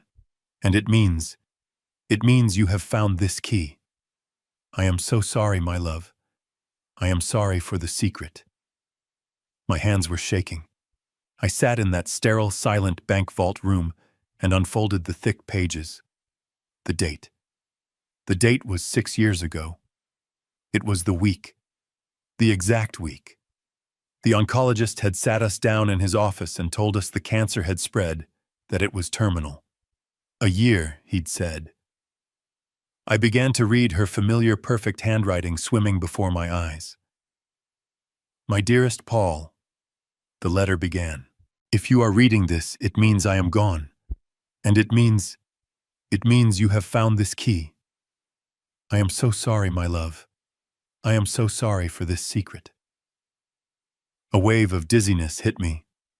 A secret. From Emily, in 47 years of marriage, we never had secrets. I lived my life by her honesty. I am writing this. I read on my voice a dry whisper in the week after the diagnosis, a week where I have felt nothing but terror. But I am an accountant's daughter, Paul, and you are an engineer. We are planners, and I have realized with a terrible cold clarity that I have to plan for 2 deaths. The death of my body from this disease, and the potential death of our family from a disease I've seen for years. Greed. I stopped. I read the line again. The greed in our own family. Please, my love, do not be angry, the letter continued. You are a man of pure, uncomplicated goodness. You see the world as it should be. You see our daughter as the little girl you taught to ride a bike. But I have always seen the world as it is, and I see Amelia as she is. My breath caught. It was the conversation. The one I had confessed to Dr. Croft. The fight. I love Amelia with every part of my being, Emily wrote, and I could feel her anguish in the words. She is my child, but she is not like you, Paul. She has a hole inside her. A hunger that is not about money, but about what money represents. Status, power, a shield against the world. And her husband, Rick. He is a fool, but he is a gasoline fool, and she is a lit match. And you, my love, you are the house we built. I put the letter down on the metal table, my hand covering my mouth. I felt sick. She had seen it. She had seen it all years before I did. I knew. I picked the letter back up. I knew that when I was gone, you would be vulnerable. Your goodness, your love for her, your grief. They would be the weapons she would use against you. She would see your generosity as weakness. She would see your inheritance not as a gift to be cherished, but as a fund to be drained. She would, in the name of helping, you dismantle everything we built together. Helping. The word, her word, the same one Amelia had used, leaped off the page. That fight we had, I read on my vision blurring. The one you will remember, where I told you she loved your money, and you yelled at me. My heart broke that day, Paul. Not because you yelled, but because I realized you couldn't see. You were willfully blind, and I knew in that moment I would have to do this alone. I would have to betray your trust just once in order to save you for all time. So I have done something drastic, something, I hope, permanent. I have taken steps. I have built a fortress. I have done it without your name, without your knowledge, precisely so that when this day came and I prayed to God it never would, you could stand in a courtroom and say, I knew nothing. Then you would be in the eyes of the law truly and completely innocent. I have done this to protect you, Paul, to save you from our own child. She cannot touch you, my love. She cannot touch our home. She cannot touch our life's work. I have seen to it. I am so tired, and I am so scared, but not of dying. I am scared of what she will do when she finds out, but I am more scared of what she will do to you if I do nothing. Do not be angry with me for this secret. Be free. I did this so you could live your life in peace, in our home, without fear. This was my final act of love. Not for her, but for you. I love you more than my life. I love you more than the life I am about to lose. Now, look at the other document in this envelope. I looked. I thought the letter was all, but my trembling fingers felt another thick, folded set of papers behind it. It wasn't a letter. It was a legal document, and the title on the top of the first page. It made my heart stop completely. My fingers were numb. I felt dizzy, disoriented, as if the cold, sterile walls of the bank vault were closing in. Look at the other document, she had written. Behind the letter, just as she'd said, was another thicker multi-page document. It was folded in three. It wasn't stationery. It was thick legal bond paper. I unfolded it. My eyes skipped over the jargon, the whereas and hereinafter, and landed on the title centered at the top in bold black terrifying letters. Declaration of Trust for the Peterson Family. Irrevocable trust I didn't understand. A trust I was the executor of our estate. Our estate was simple. A joint checking account, a brokerage account. This house. Harrison and I had reviewed it just a few months ago. This thing was not part of it. I dropped my eyes back to Emily's letter, my hands shaking so badly I could barely read. My love, she had continued on the last page, that document you are holding is our salvation, and it was the hardest thing I have ever done. The week after my diagnosis, I told you I was going to visit my sister in Portland. To say goodbye. That was only half a lie. I did see my sister, but the real reason I went was to see her lawyer. You remember my niece Sarah? Her father, my sister's husband, is not just a small-town lawyer. He is one of the top trust and estate specialists in the Pacific Northwest. I sat in his office. Paul and I told him everything. I told him about Amelia, about Rick, about my fears. And I asked him to help me build a firewall, a legal fortress so high and so strong that not even our own daughter could burn it down. He called it an irrevocable trust. A lockbox, he called it. Over the next 6 months, my love, while I was going to chemotherapy, while I was telling you I was rebalancing our checkbook, I was systematically and legally moving everything. I dropped the letter and grabbed the legal document, my eyes flying across the pages. It was all there. Schedules, addendums, lists. The house. Emily's letter continued as if she was speaking to me from the grave. Our home. I transferred the deed. It is no longer in Paul and Emily Peterson. It is owned outright by the Peterson Family Irrevocable Trust. My heart stopped. The house Amelia was trying to sell. The brokerage account, I read on.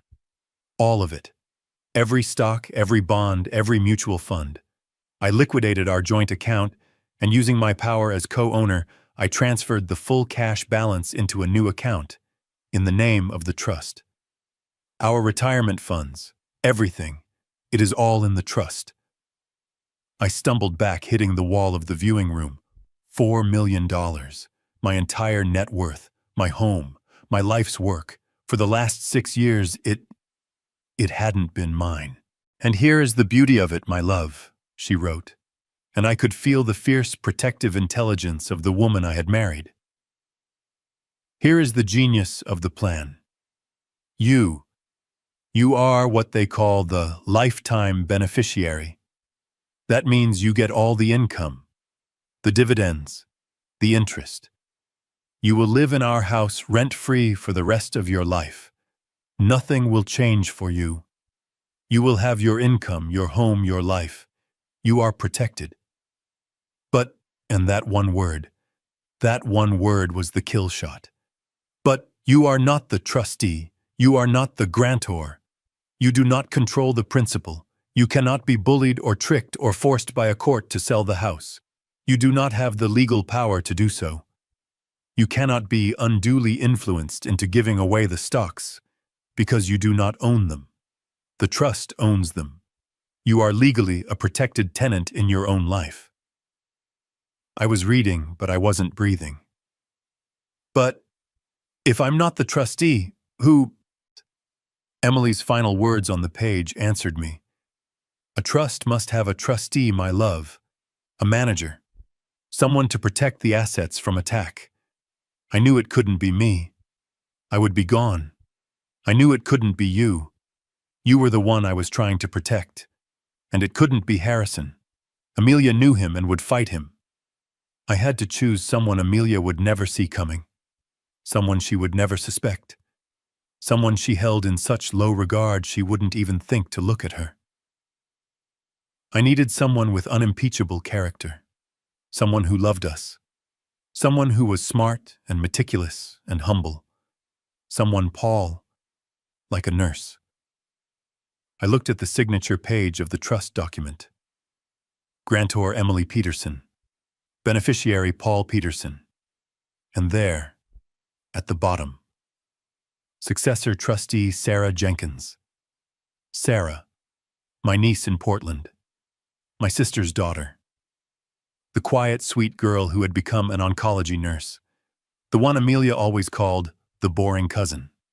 The one she hadn't even invited to her wedding. My wife, in her final brilliant act, had made her the guardian of our entire $4 million estate. Amelia was filing for a conservatorship to sell a house that her cousin in Portland owned. My legs gave out. I sat down on the small, hard chair in that cold, silent room, holding the letters from my wife. I wasn't crying from grief. I was crying from awe. She had done it. From her grave. Emily had just passed me the gun fully loaded, and the hearing was in 3 days. The day of the hearing, the courtroom in the King County Superior Court was cold. It was a sterile, modern room, all light wood and gray carpet, and it felt like the most hostile place on earth. I sat at the defendant's table with Harrison. I wore my best suit, the one I had last worn to my wife's funeral. It felt appropriate. I was here to bury another part of my family. Across the aisle on the petitioner's side sat my daughter. Amelia looked magnificent. She was dressed in a severe dark blue suit, her hair pulled back. She looked like a grieving, responsible daughter forced to make a terrible, heartbreaking choice. Beside her, Rick looked like a nervous poodle fidgeting in a suit that was clearly too expensive for him. They both looked at me not with sadness, but with a cold, impatient confidence. They looked at me like I was already dead. The judge, a no-nonsense woman named Judge Maria Chen, entered. In the matter of the conservatorship of Paul Peterson, she said, her voice echoing in the quiet room. Counsel for the petitioner, you may begin. Amelia's lawyer, a slick, shark-skinned man named Barkley, stood up. Thank you, Your Honor. Your Honor, we are here today for a tragic but necessary reason. We are here to protect a man, a brilliant man, from himself. Barkley began to paint a picture of me. It was a masterpiece of fiction. He described a beloved father, a pillar of the community now, lost in the fog of cognitive decline. He spoke of erratic behavior, profound confusion, and a disturbing lack of self-care. Over the past 6 months, Barkley said, his voice dripping with fake sympathy, my client, Mr. Peterson's devoted daughter, has watched in horror as her father has deteriorated. He has forgotten to pay key utilities, leaving him without power for days. A lie. He has become dangerously forgetful, setting off his own smoke alarms after leaving the stove on. A lie. He gets lost in his own neighborhood. He loses his keys, his wallet. He calls his daughter 10-15 times a day, asking the same questions with no memory of the previous calls. I sat still, my hands clasped on the table. I looked at the judge. She was taking notes, her face a mask of neutrality. This was working. The lies were clean, simple, and believable. These are not in isolation cause for this extreme a measure, Barkley continued. But, Your Honor, we are also here because Mr. Peterson's significant estate, an estate he built over a lifetime, is now at risk. He is susceptible to undue influence. And that is why my client, his daughter, had to step in. She had no choice. We have provided in our petition a sworn declaration from one of the most respected forensic psychiatrists in the country.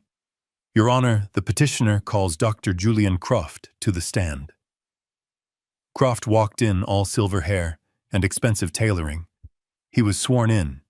He sat down, looked at the judge, and smiled his warm, professional, $10,000 smile. Barkley began. Dr. Croft, did you have occasion to meet with and evaluate the respondent, Mr. Paul Peterson? I did, Croft said, his baritone voice filling the room. I met with Mr. Peterson at his home at his daughter's request. We had a long conversation. And in your expert professional opinion, what did you find?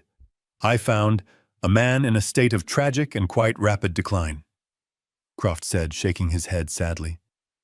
Mr. Peterson presents a classic, almost textbook triad of symptoms: severe agitation, clear delusional paranoia, and significant measurable cognitive impairment. I saw Harrison make a note, but I just stared at Croft. The man was a performer. Can you explain that? Barkley asked. Of course, and the agitation was immediate. He was hostile, aggressive, and clearly distressed. He's describing the confused act I put on. And the paranoia, Mr. Peterson is consumed by a delusion that his family is against him. He has a specific fixed belief that his daughter, who is clearly trying to help him, is betraying him. He's also fixated on his late wife, claiming she was a prophet who warned him. This is a common, though tragic, manifestation. He is rewriting his own past to fit his paranoid narrative. And the cognitive decline, doctor, did you test him? I did, Croft said, leaning forward. I administered a standard clock drawing test, a very common tool to assess cognitive function. And what were the results? They were profoundly disturbing, Croft said, looking at the judge with grave seriousness. Instead of drawing a simple functional clock, Mr. Peterson became stuck.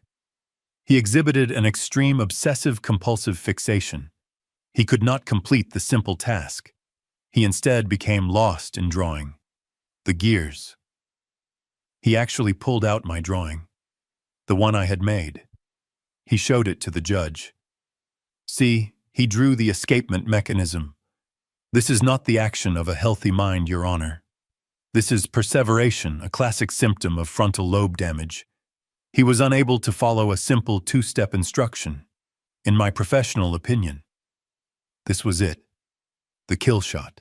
In my expert opinion, based on my evaluation, my review of the family's anecdotes, and this disturbing test, Mr. Peterson is suffering from early-onset dementia complicated by severe paranoid delusions. He absolutely lacks the capacity to manage his own affairs, financial or medical. He is, to put it plainly, a danger to himself. He requires immediate supervision. Croft finished. The room was silent. He had done it.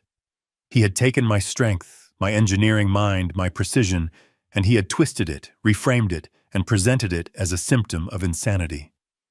Barkley smiled. Thank you, Doctor. Your witness, Mr. Harrison. Amelia was looking at me, her eyes shining with tears. They were, I realized, tears of triumph. She thought she had won. Rick was already looking at his watch as if he had a boat to catch. I looked at Harrison. He calmly stood up, walked to the podium, and squared his shoulders. "Thank you, Your Honor," Harrison said, his voice calm and steady. "And thank you, Dr. Croft, for that fascinating performance." Harrison stood up, his movements calm and deliberate.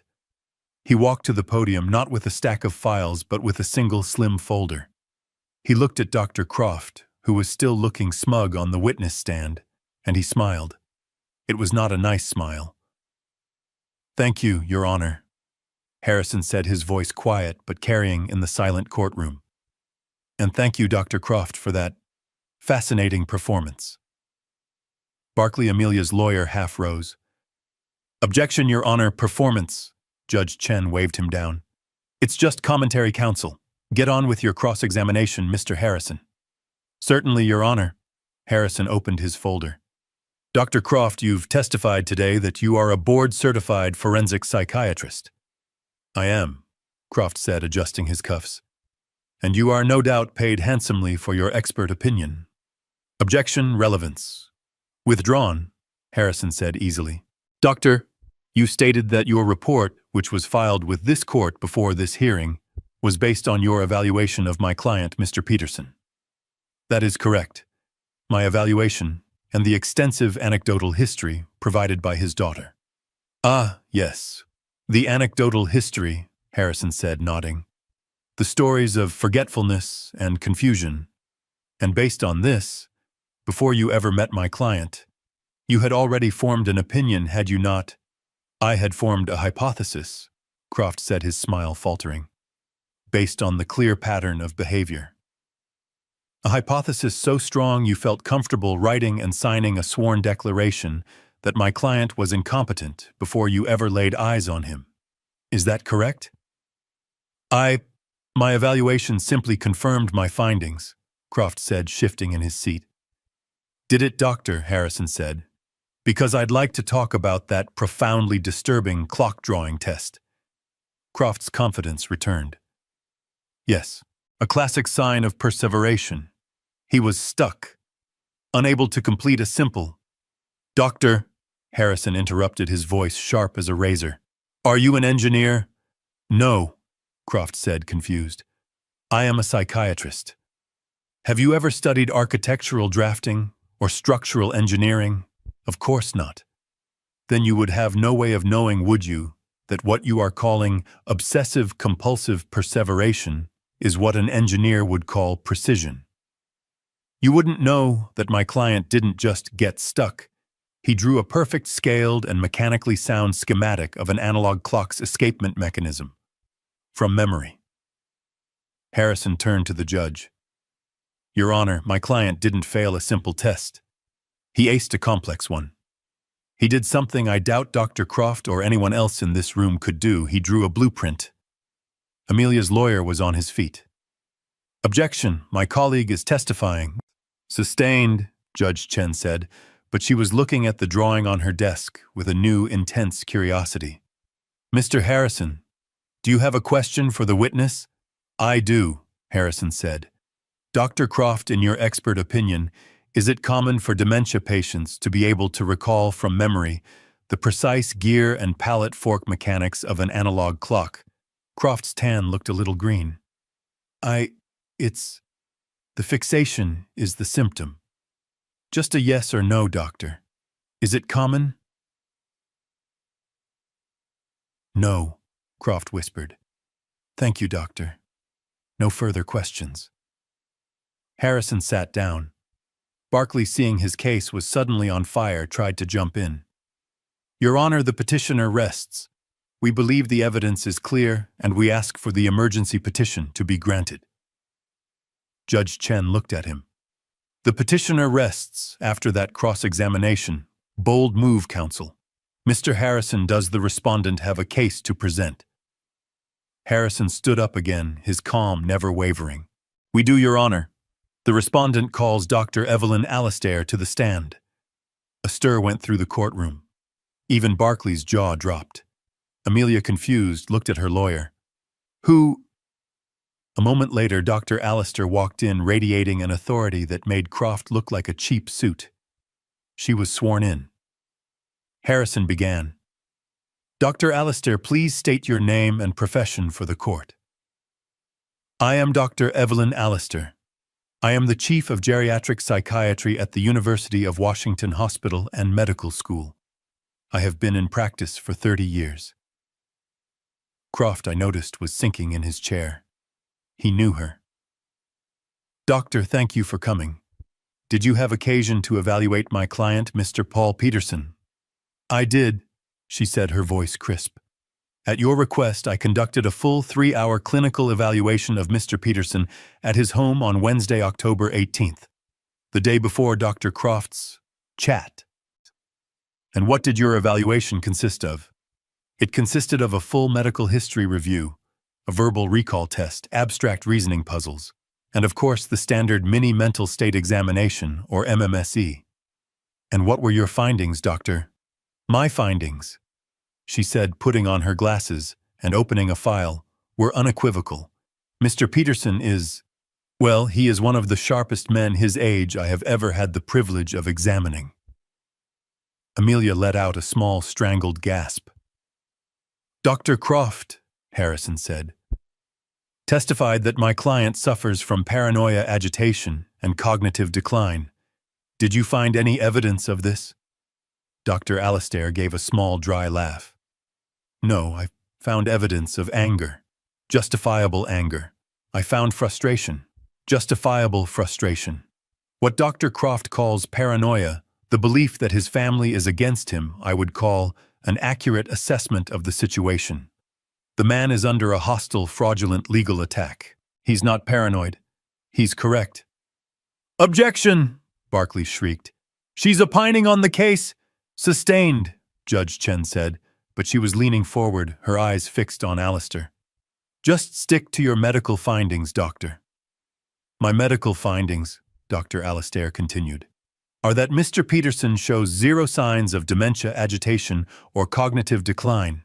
What he does show is a score on the mini mental state examination of, she paused for effect, 30 out of 30. 30, Harrison asked, as if he didn't know. What does that mean for the layman in the room? It means a perfect score, Dr. Allister said. It means he answered every question perfectly, recall orientation calculation. It is a score I rarely see, even in patients 20 years younger. This man's mind is a fortress. She then turned with a cold fury to the report filed by Croft. I have also, she said, reviewed the declaration of Dr. Julian Croft, and as an officer of this court, and as the head of my department, I am professionally appalled. His report is, to be blunt, a work of fiction. He has taken my colleagues Mr. Peterson's precision and intelligence and deliberately, maliciously reframed it as obsession and insanity. It is not only unprofessional, it is, in my expert opinion, a clear-cut case of medical malpractice and fraud on this court. The courtroom was dead silent. Dr. Croft was grabbing his briefcase. I am submitting my own 13-page notarized report, Your Honor, Allister said, handing it to the bailiff, which states unequivocally that Mr. Paul Peterson is not only competent, he is exceptionally competent, and he is quite clearly the victim of a predatory financial attack by his own family. Judge Chen's face was white with rage. She wasn't looking at the lawyers. She was looking at Amelia. Thank you, Doctor, Harrison said, sitting down. No further witnesses, Your Honor. Judge Chen's face was a study in controlled fury. She had just heard Dr. Allister's testimony, and she was staring at Amelia, not her lawyer, but at my daughter. The air in the courtroom was crackling. Barclay, Amelia's lawyer, looked like he'd been punched. He was shuffling papers, clearly rattled. Mr. Harrison, Judge Chen said, her voice dangerously quiet. Does the respondent have anything further, or have we all heard enough? Harrison stood up slowly. Your Honor, he said, his voice as calm as a frozen lake. We have one final piece of evidence. It speaks to the anecdotal history that the petitioner's counsel, Mr. Barclay, was so fond of. It speaks to the help that my client's daughter has been so eager to provide. Barkley, sensing another attack, jumped to his feet. Objection. Your Honor, what is this? We have no... What evidence? We've already had the medical testimony. It's not medical testimony, counsel, Harrison said. It is, however, a very clear recording. Your Honor, we would like to present Respondent's Exhibit C, a video recording taken in Mr. Peterson's home in his living room just last week. A jolt went through the room. Amelia, who had been staring at Dr. Alastair's back with pure hatred, whipped her head around to look at me. Her face was for the first time not smug, not fake crying. It was pale with genuine animal fear. A video, Judge Chen said, her eyebrows raising. Mr. Harrison, on what grounds? On the grounds, Your Honor, that it is a perfect first-hand recording of an act of fraud, specifically fraud against the elderly. We are alleging that this entire petition, Harrison's voice boomed, is not just baseless, but is the second step in a criminal conspiracy to defraud my client.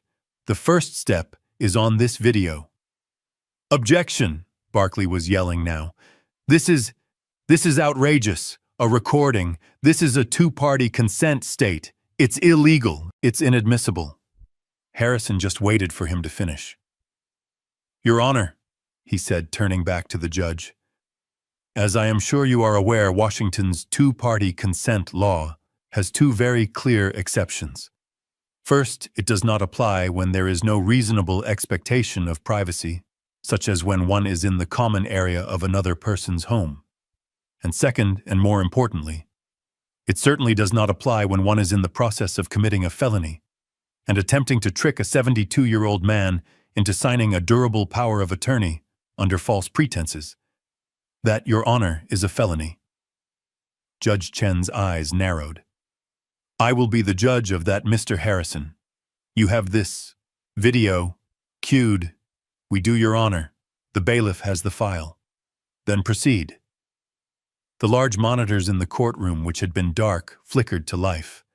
And suddenly, my living room was on display for the entire... Before justice finally speaks, and the last mask is torn away, if you're still here with me, leave a comment saying, I believe in justice, so I know you're standing with me through this moment. And please note, the next part of this story includes some dramatized elements for storytelling and educational purposes, and may not reflect every detail exactly as it happened. If you'd rather not continue, you're welcome to stop watching here. The camera angle was from the mantel. It was perfect. It showed the coffee table, the armchair Amelia had sat in, and me on the sofa. The video was silent for a moment. And then the door opened, and Amelia walked in. That, Harrison said, his voice narrating, is the petitioner Amelia Hayes entering my client's home last Tuesday. The courtroom watched. I watched. I saw myself playing the part of the tired, slightly weary old man. I saw my daughter in her expensive clothes sitting down, her leather folio in her lap. Now, Your Honor, Harrison said. Please listen closely to the audio. We all heard Amelia's voice, bright and fake, echo in the silent courtroom. Now, she said, this is nothing to worry about, Dad. It's just some simple tax forms. Standard stuff. It just lets me and Rick talk to your accountant, handle the bills. You know, simplify things. I saw Barkley, the lawyer, flinch. That was not what she had told him. Then the camera zoomed in just as I had on my laptop. It showed the stack of papers. It showed Amelia's left hand. And it showed her perfectly manicured, red-nailed thumb pressing down hard on the top of the page. There are just a few places you need to sign, her video self said.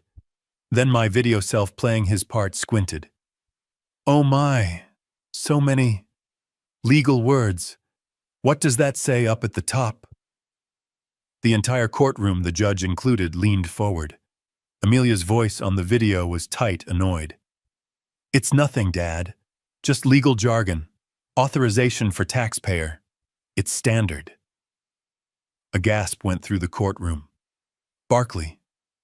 Barkley looked like he was going to be physically sick. He was staring at his client, his mouth open, his face as white as a sheet.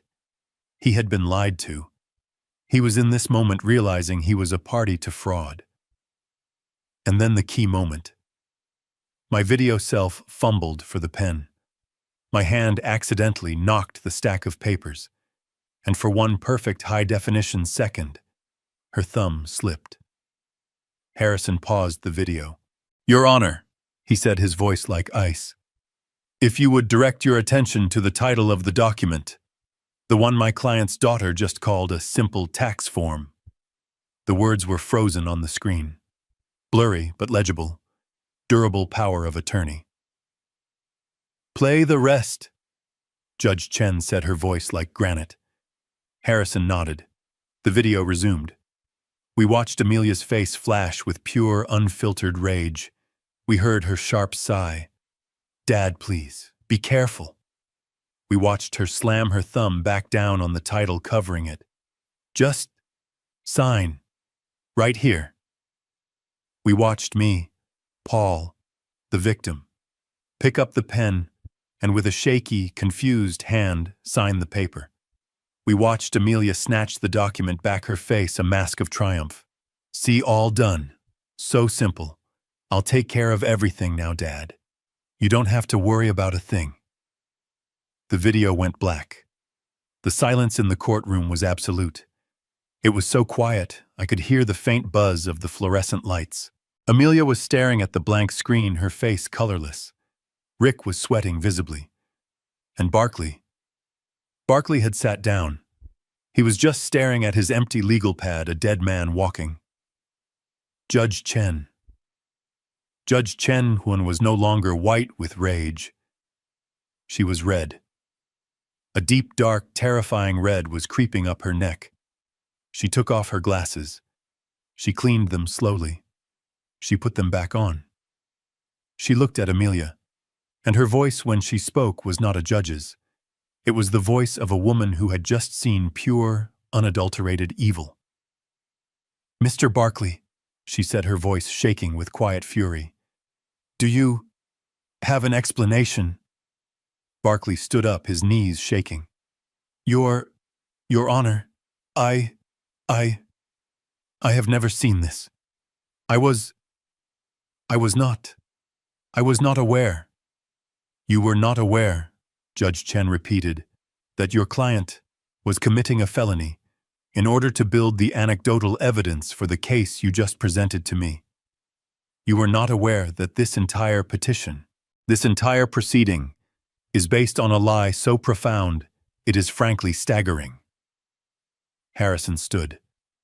"Your Honor," he said, "the respondent moves for immediate dismissal of the petition with prejudice. And Your Honor, we are not finished." Judge Chen's face was a deep, dark, terrifying red. She looked at Amelia, and her voice when she spoke was not a judge's. It was the voice of a woman who had just seen pure, unadulterated evil. "Mr. Barkley," she said, her voice shaking with quiet fury, "do you have an explanation?" Barkley stood up, his knees visibly shaking. Your Honor, I have never seen this. I was not aware. My client assured me." "Your client," Judge Chen snapped, her voice now like a whip crack in the silent room. "Your client, Mr. Barkley, is a liar, and you, sir, are either a fool or a co-conspirator. You have stood in this courtroom as an officer of this court, and you have presented a case based on this performance. You have presented fraudulent coached testimony from a charlatan. You have presented a fraudulent petition based on a felony." "Your Honor, I must object," Barkley pleaded, his voice squeaking. "Objection, objection to what, counsel?" the judge roared, finally losing her composure. "To the truth, to the video, to the fact that you have wasted this court's time with a proceeding that is not just baseless, but is in itself an act of profound criminal malice." She stood up. The entire courtroom flinched. "The petition for the conservatorship of Paul Peterson is hereby denied, dismissed with extreme prejudice. This matter is closed. It cannot be refiled. It cannot be revisited. It is over. She pointed a trembling finger at Amelia. That is the least of your problems. She sat down, but her eyes never left my daughter's face. Amelia looked like she had been turned to stone. Mr. Barkley, the judge continued, her voice now a deadly cold monotone. You have brought a fraudulent case before me. You have enabled your client's attempt to defraud an elderly citizen. You have vouched for a medical expert who is quite clearly a hired gun who signs declarations before he even meets a patient.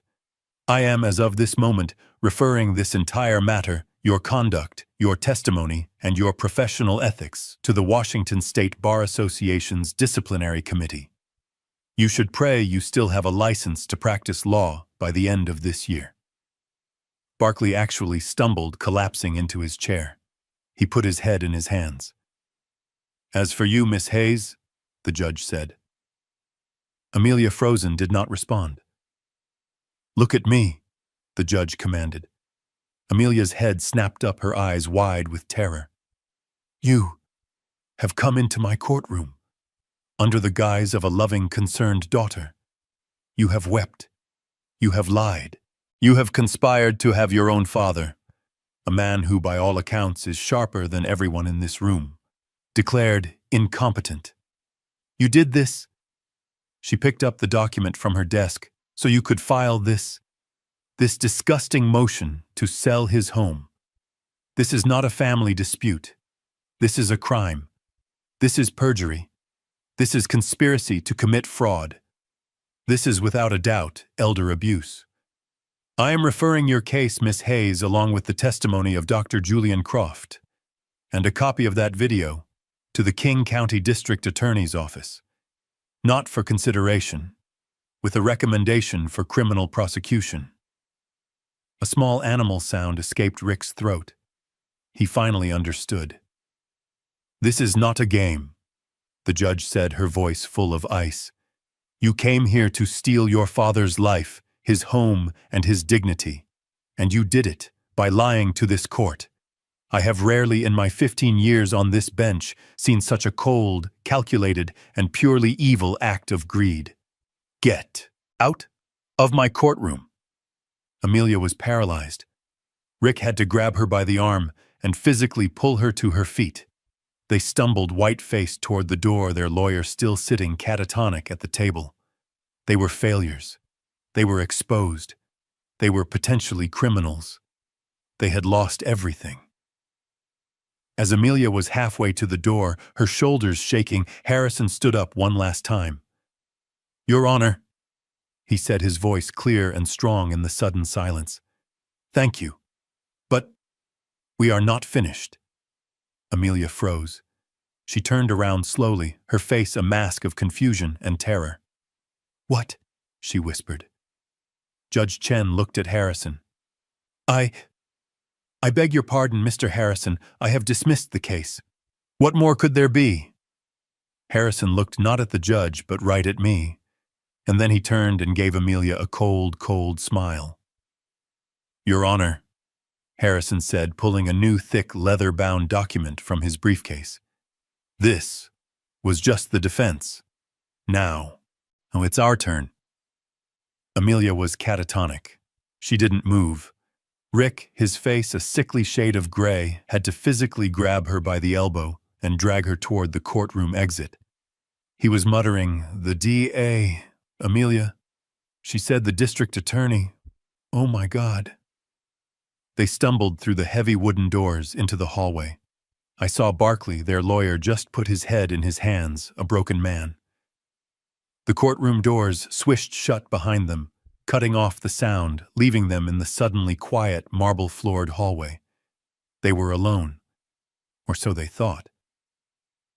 Amelia ripped her arm out of Rick's grasp. "Shut up," she hissed at him, her voice a raw, broken whisper. "Just shut your stupid mouth." She was leaning against the wall, breathing hard, her eyes wild with a mixture of terror and undiluted hatred. Her perfect, composed mask was shattered. This was the real Amelia, a cornered, rabid animal. What do we do?" Rick whimpered, wiping his sweaty face with his hand. The boat. Amelia, the deposit is gone and jail. She said jail. I don't know. Amelia began, her voice cracking. He recorded me. That's correct. Harrison's voice said, clean and cold. Amelia and Rick froze. They spun around. Harrison and I hadn't stayed in the courtroom to celebrate. We had followed them out, and we were now standing between them and the elevators, blocking their only escape. Amelia stared at us. Her face, which had been pale with shock, was now mottling with a new dark rage. You, she spat at me. You did this. You bastard, you've ruined me. She actually lunged at me. Rick, in a single moment of useful action, grabbed her around the waist, pulling her back. Amelia, no, not here. That's good advice, Rick, Harrison said, adjusting his tie. He didn't even look ruffled. He was looking at his watch. It's 11:30. We have a lunch reservation. Get out of our way. Amelia shrieked, her voice echoing in the hall. Haven't you done enough? It's over. The judge said it's over. I took a step forward. Rick flinched. Amelia just glared, her chest heaving. I looked at my daughter. The person I had raised, the person I had loved. She was a stranger. A venomous, empty stranger. The judge, I said, my voice quiet, but it cut through her hysteria like a knife. The judge dismissed your case, Amelia. The one you filed to have me declared insane. That's over. That, Harrison added with a cold, precise smile, was just the defense. Amelia's wild eyes darted between us. She didn't understand. What are you talking about? What more could you do? I stepped closer, close enough that she couldn't look away. I looked at this child who had tried to steal my home, my mind, and my life, all to buy a boat. You came at me with lies, I said, my voice low and steady, and we defeated you with the truth. That's what you just lost, Amelia. Your attack. Now. I let the word hang in the silent hallway. We're not finished, I said. Not by a long shot. Now, it's our turn. Amelia's face, which had been pale with shock, was now mottling with a new dark rage. She was cornered, defeated, and exposed, and she turned all of that venom on me. You! She shrieked, her voice echoing in the marble hallway. She actually lunged at me, but Rick, in a single moment of useful action, grabbed her around the waist, pulling her back. You did this, you cruel, evil old man. You recorded me, you tricked me, you've ruined everything. I hate you. That's good advice, Rick, Harrison said, adjusting his tie. He didn't even look ruffled. He was looking at his watch. It's 11:30. We have a lunch reservation. Get out of our way, Amelia shrieked. Haven't you done enough? It's over. The judge said it's over. I took a step forward. Rick flinched. Amelia just glared, her chest heaving. The judge, I said, my voice quiet, dismissed your case, Amelia. The one you filed to have me declared insane. That's over. That, Harrison added with a cold, precise smile, was just the defense. Amelia's wild eyes darted between us. She didn't understand. What are you talking about? What more could you do? We're not finished, I said. Not by a long shot. Now, it's our turn. What are you talking about? Amelia's voice was a hoarse whisper. What more could there be? You won. You humiliated me. You've ruined me. What more do you want? We're not here to want anything, Amelia, Harrison said, his voice as sharp as a legal filing. We're here to conclude the business. What business? Rick whimpered, his eyes darting between us and the elevators. The case is dismissed. We're leaving. Not quite, a new voice said. It was a woman's voice. Calm, clear, and steady. We all turned. Walking down the hallway toward us from the direction of the elevators were two women. One was in her late 50s, wearing a sharp professional suit and carrying a heavy leather briefcase. The other was a young woman in her early 30s wearing simple blue nurse's scrubs. She had kind, intelligent eyes and a calm expression that seemed completely out of place in this scene of raw emotional conflict. Amelia squinted. Her brain, addled by rage and fear, was slow to process the new arrivals. She stared at the nurse. "Hello, Cousin Amelia," the young woman in the scrubs said. Her voice was polite. Amelia's jaw dropped. It was a look of such profound, stunned confusion, it was almost comical. "Sarah," she breathed, her voice a squeak. "What? What the hell are you doing here?" This was Sarah, my niece, my sister's daughter from Portland, the quiet, boring cousin, the one who had become an oncology nurse, the one Amelia had always looked down on, always treated as a poor relation, the one she hadn't even invited to her wedding, because as I'd overheard her telling Rick, she's just so dull, and she'll just want to talk about bedpans. Sarah looked at her cousin, her expression not unkind, just matter of fact. "I'm here for the hearing, Amelia." "Well," she corrected herself.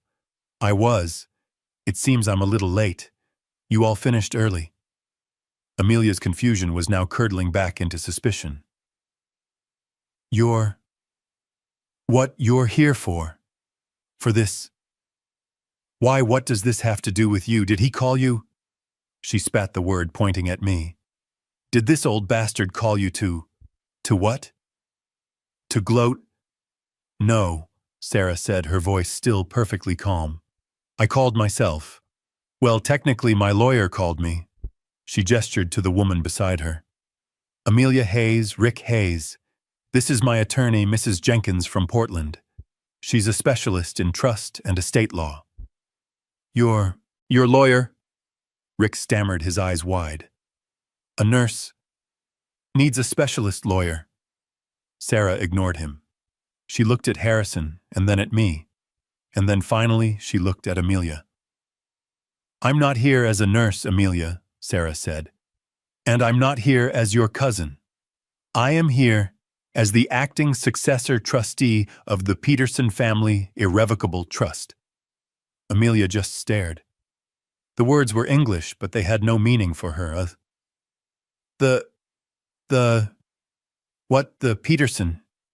What trust? What are you talking about?" Sarah turned to me and her eyes softened for the first time. "Uncle Paul, she said. Aunt Emily. She was a very, very smart woman. She set this up 6 years ago, just after her diagnosis. She appointed me as the trustee.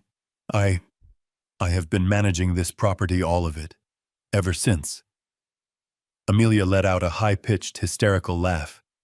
"Managing what, my father's property? You're insane. You're as crazy as he is. He's the owner. This is just another one of his tricks." "I'm afraid not, Miss Hayes." The other woman, Mrs. Jenkins, the lawyer from Portland, finally spoke. Her voice was like granite. She opened her heavy briefcase, took out a thick, bound document, and held it.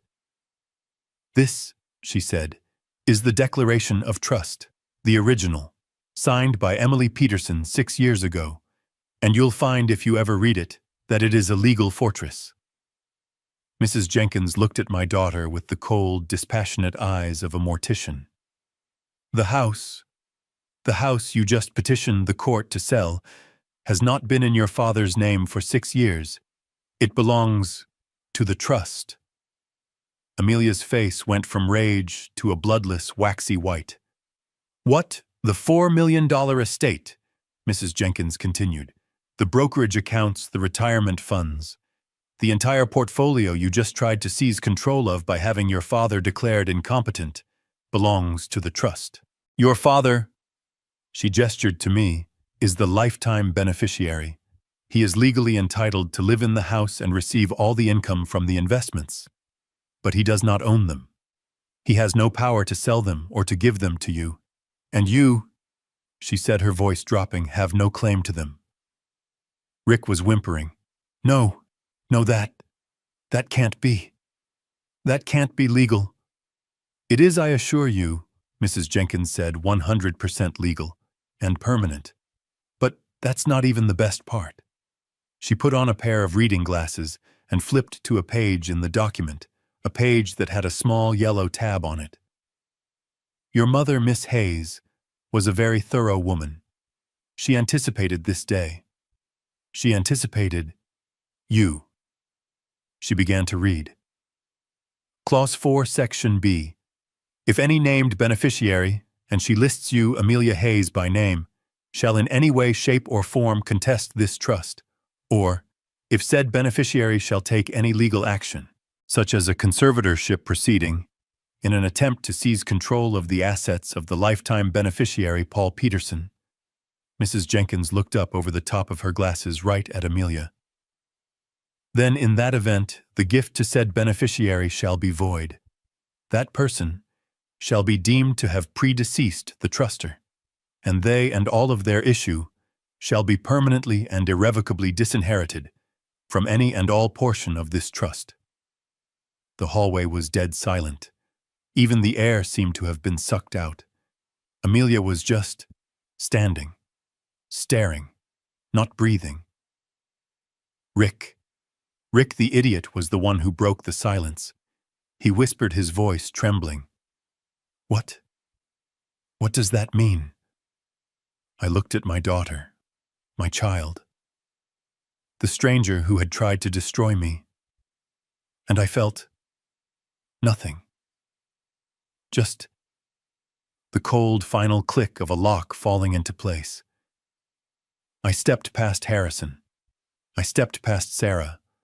I stood in front of my daughter for the last time.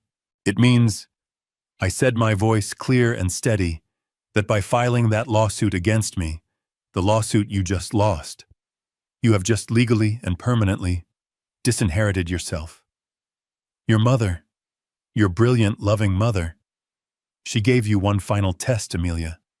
She gave you a choice. You could have loved me and waited, or you could have tried to take it all. I looked at her, my heart dead. And you failed. Amelia didn't scream. She didn't faint. She just deflated. All the rage, the venom, the life went out of her. Her knees just unlocked. She didn't fall. She just slid down the marble wall, crumpling into a heap on the floor. Her expensive suit ruined her face, as empty as her future. She was finally finished. I am Paul Peterson, and I am 73 years old.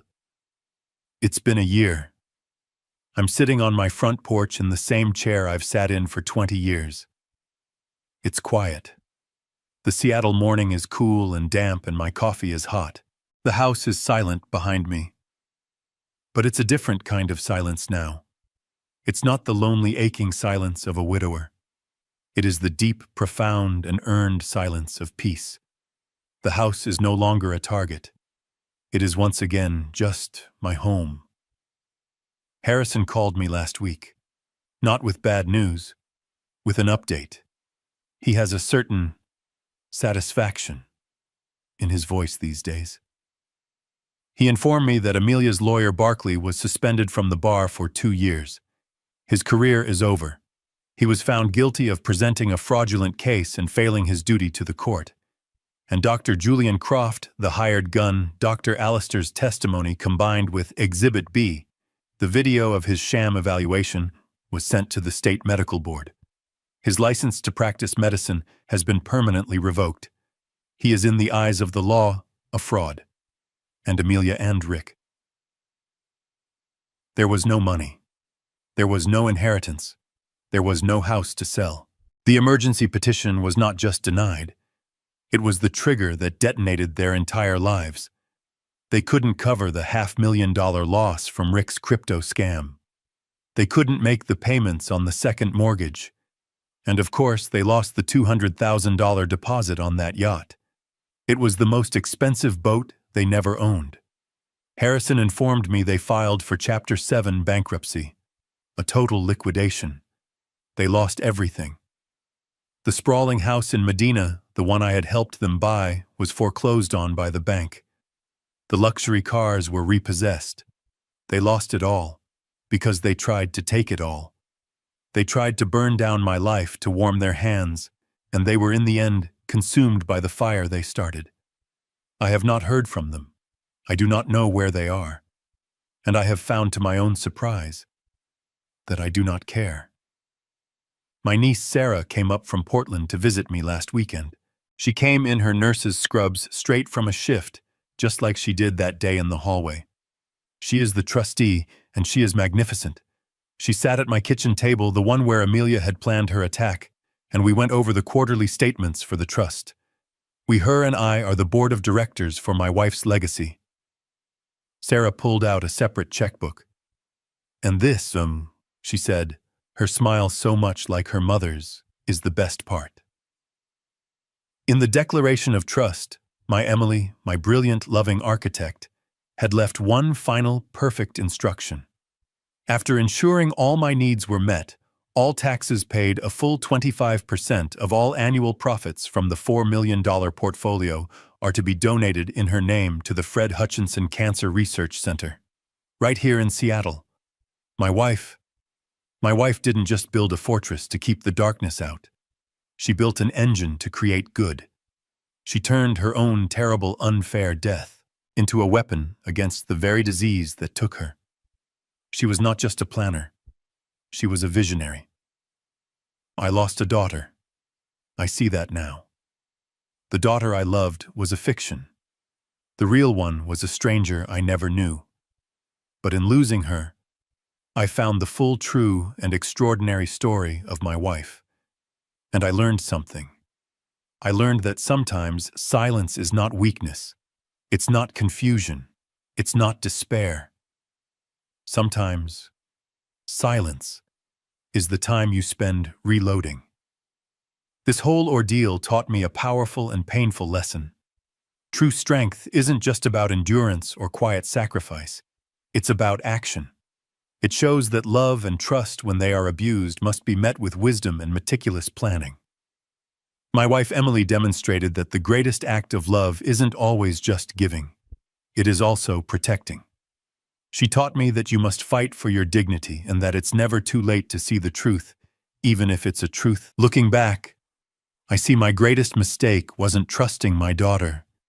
It was refusing to see the truth when God was quietly warning me. I believed love meant giving endlessly, staying silent, and hoping things would somehow fix themselves. Don't be like me. Love without boundaries isn't love, it's surrender. And surrender can cost you your dignity. This family story taught me that kindness must be paired with wisdom. Another lesson from this family story is that helping someone doesn't mean handing them the keys to your life. Sometimes the most painful lesson in a family story is realizing that blood alone doesn't guarantee loyalty. Through these grandpa stories, I learned that silence isn't strength when it hides the truth. One of the hardest lessons in grandpa stories like mine is that protection is also an act of love. And the final truth these grandpa stories reveal is this: preparing for the worst doesn't mean you lack faith. It means you respect the reality God placed before you. I thank God for opening my eyes before it was too late. I thank God for the courage to stand firm when my own family turned against me. If this story moved, you share your thoughts in the comments. Have you ever had to draw a painful boundary with someone you loved? If you found value here, consider sharing this story and subscribing to the channel so more people can learn from it. Thank you sincerely for staying with me until the end. And please note the next story includes some fictionalized elements created for educational purposes. If this content isn't for you, feel free to exit and choose something that better fits your interests.